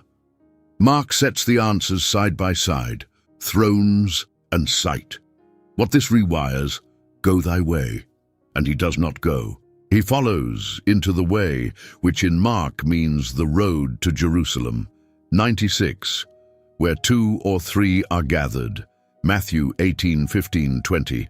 One of the most quoted verses in the New Testament and almost always quoted out of its setting. The setting transforms it. The subject is conflict within the community, and the procedure is remarkable for its restraint. Go and tell him his fault between thee and him alone.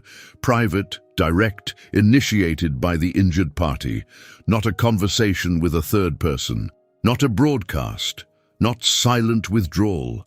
Consider how thoroughly this cuts against instinct. The natural responses to being wronged are avoidance, discussion with sympathetic third parties, or public escalation. All 3 are excluded in the first sentence. And the goal is, thou hast gained thy brother. Not vindication, not establishing who was right. The recovery of the relationship. The whole procedure succeeds at step 1 if the person listens. Only if that fails does the circle widen minimally. 1 or 2, drawing on the Deuteronomic witness principle. Not a jury assembled against him. Let him be unto thee as an heathen man and a publican. This sounds like final exclusion. But note, this is Matthew's gospel, written by a publican, about a Jesus famous for eating with heathens and publicans. Even the language of exclusion names 2 categories he pursued relentlessly. Then the famous verse, usually quoted to encourage small prayer meetings, and true there. But its actual context is a difficult disciplinary conversation, which makes the promise far more striking. When 2 or 3 of you are dealing with a painful breach, trying to recover someone, I am in the middle of that room. The 2 or 3 is not an attendance figure. It echoes the 2 or 3 witnesses from 3 verses earlier, same group. What this rewires, he promises his presence in the least glamorous work the church ever does. 97. This is my body. Matthew 26:26-29.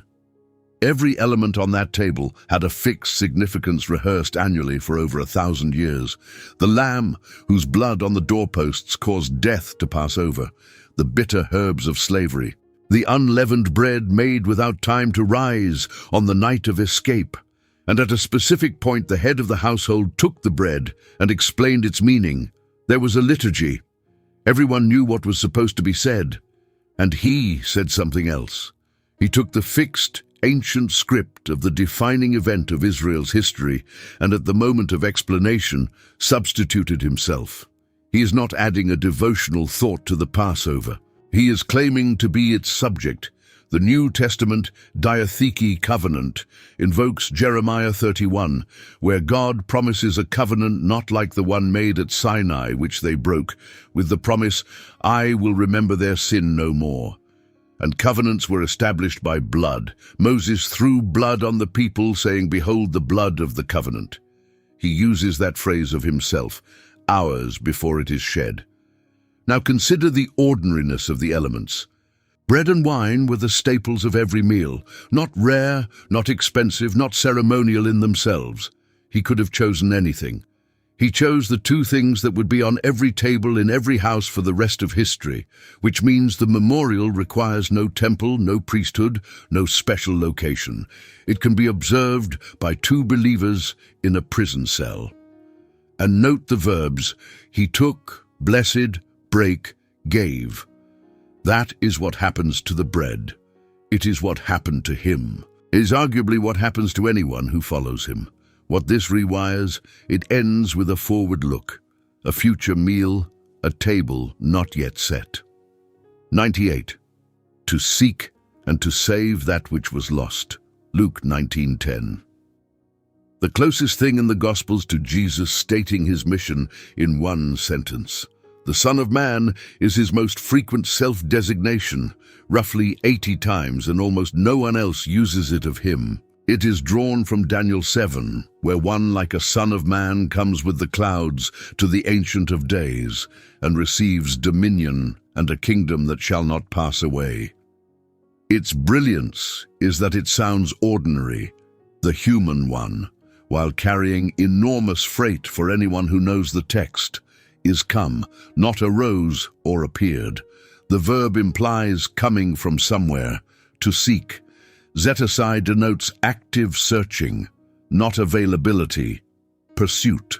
This is the shepherd going into the wilderness, the woman lighting a lamp, the father scanning the road. All three parables of Luke 15 are contained in this word. Consider how unusual that is as a religious claim. Nearly every spiritual system in history is organized around the search for God.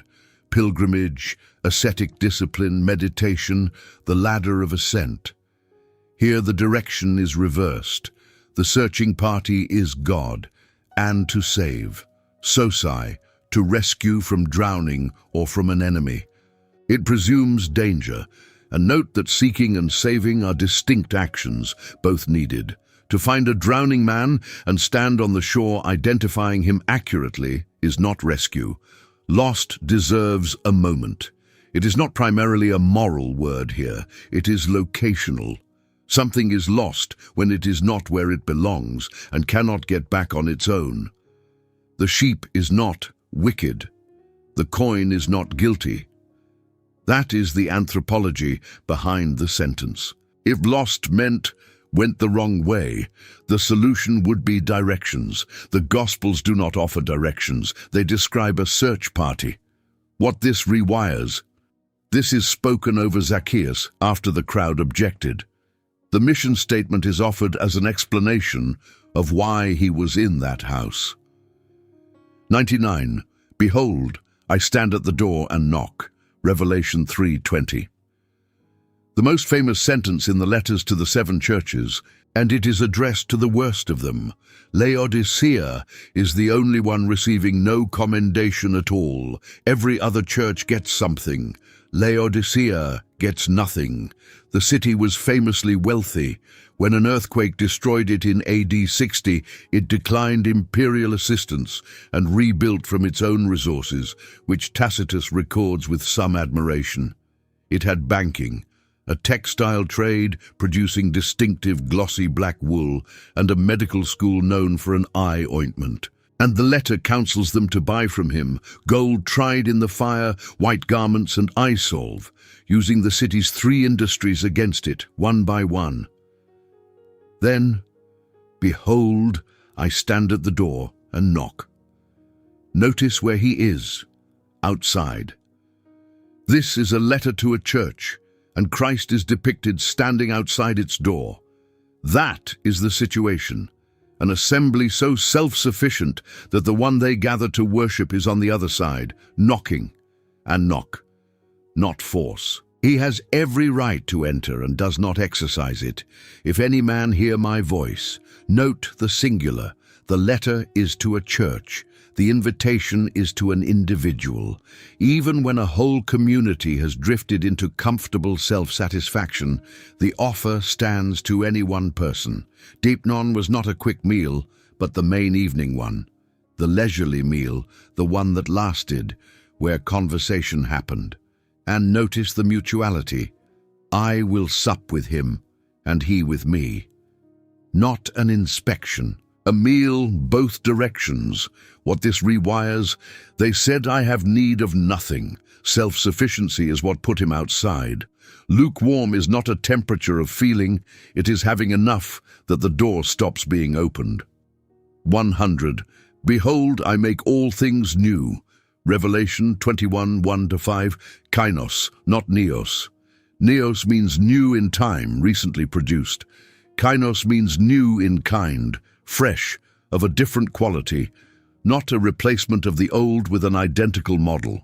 A renewal of the same creation into a different order, and there was no more sea.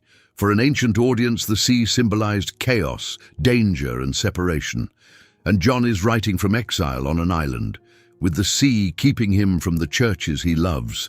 Its absence is not marine biology. Chaos has no place left. Note the direction. The city comes down. The final movement of the biblical story is not humanity ascending to a distant heaven, but heaven descending to a renewed earth. The tabernacle of God is with men. The Greek skene is the wilderness tent where God's presence dwelt among Israel, and the verb is the same one John used in his gospel. The Word was made flesh and dwelt among us, literally pitched his tent. The incarnation was a temporary tabernacling. This is the permanent one. God shall wipe away all tears from their eyes. Consider the intimacy. Not, there will be no more sadness. God himself wipes them, a gesture you perform for a child, close enough to touch the face, which means the tears are still there when he arrives. They are not deleted from the record. They are wiped by a hand. Behold, I make all things new. Read it carefully. Not, I make all new things. The material is not discarded and replaced. It is renewed, which means nothing is wasted. Not the world, not history, and not you. And the Greek is present tense. I am making. The work is underway. What this rewires. They began with a command to change your mind because a kingdom had drawn near. They end with the kingdom arrived, the tent pitched permanently, the tears wiped by hand. The last word. 100 teachings. Look back for a moment, because the pattern is the point. He began by telling people to change their minds. He ended by making everything new. In between, he took every assumption human beings had ever made about what matters and turned it over. He said the blessed ones are the beggars. He said the meek get the earth. He said greatness is a towel and a basin. He said the way to keep your life is to spend it. The way to be first is to be last. The way to be filled is to know you are empty. He said the measure of your giving is what stays in your pocket, not what leaves it. He said your treasure steers your heart rather than following it. He said the mark of his people would not be their doctrine or their power, but how they treat each other. He said the searching party is God. Every one of those is a reversal, not an adjustment. A reversal, which is why the word he opened with was metanoeo. Change the apparatus of your perception, because something has arrived that your current equipment cannot detect. If something has been turning over inside you while you listened, if a few of these landed somewhere that was not expecting them, that is the thing he came to do, not to make you slightly better behaved, to change what you see. And one more thing, because it would be a failure to end a study like this on information alone. The house on rock and the house on sand were identical from the outside. Same walls, same roof, same door. Both men heard these sayings. The only difference was underground, and it stayed invisible until the weather arrived. So do not let this be admiration. That is the specific danger of hearing something true and beautiful. It is possible to be genuinely moved, to agree entirely, and to reorganize nothing. Pick one. Just one of the 100. The one that made you uncomfortable is probably the right one. And do something about it before the end of the week. Now, before you go, there is one person who came to mind while you were listening. Maybe more than one, but there was one. A face that appeared during one of these teachings, and you thought, they need this. Maybe it was the birds and the lilies. Maybe the father running down the road. Maybe Bartimaeus shouting over a crowd that told him to be quiet. Or the woman at the well who organized her whole life around not being seen. Or the thief who had nothing left and no time to get it. Send this to them. That is the one thing I would ask. Not for numbers and not to help this channel, but because you are the only person who knows they are carrying that particular weight right now, and the only one who can put these words in front of them today. You do not need to write a long message. You do not need to make it a conversation. Just send it and let the words do what words like these have been doing for 2,000 years.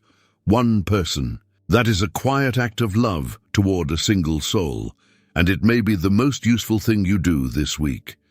And if you want to be here for what comes next, subscribing is free and takes one tap.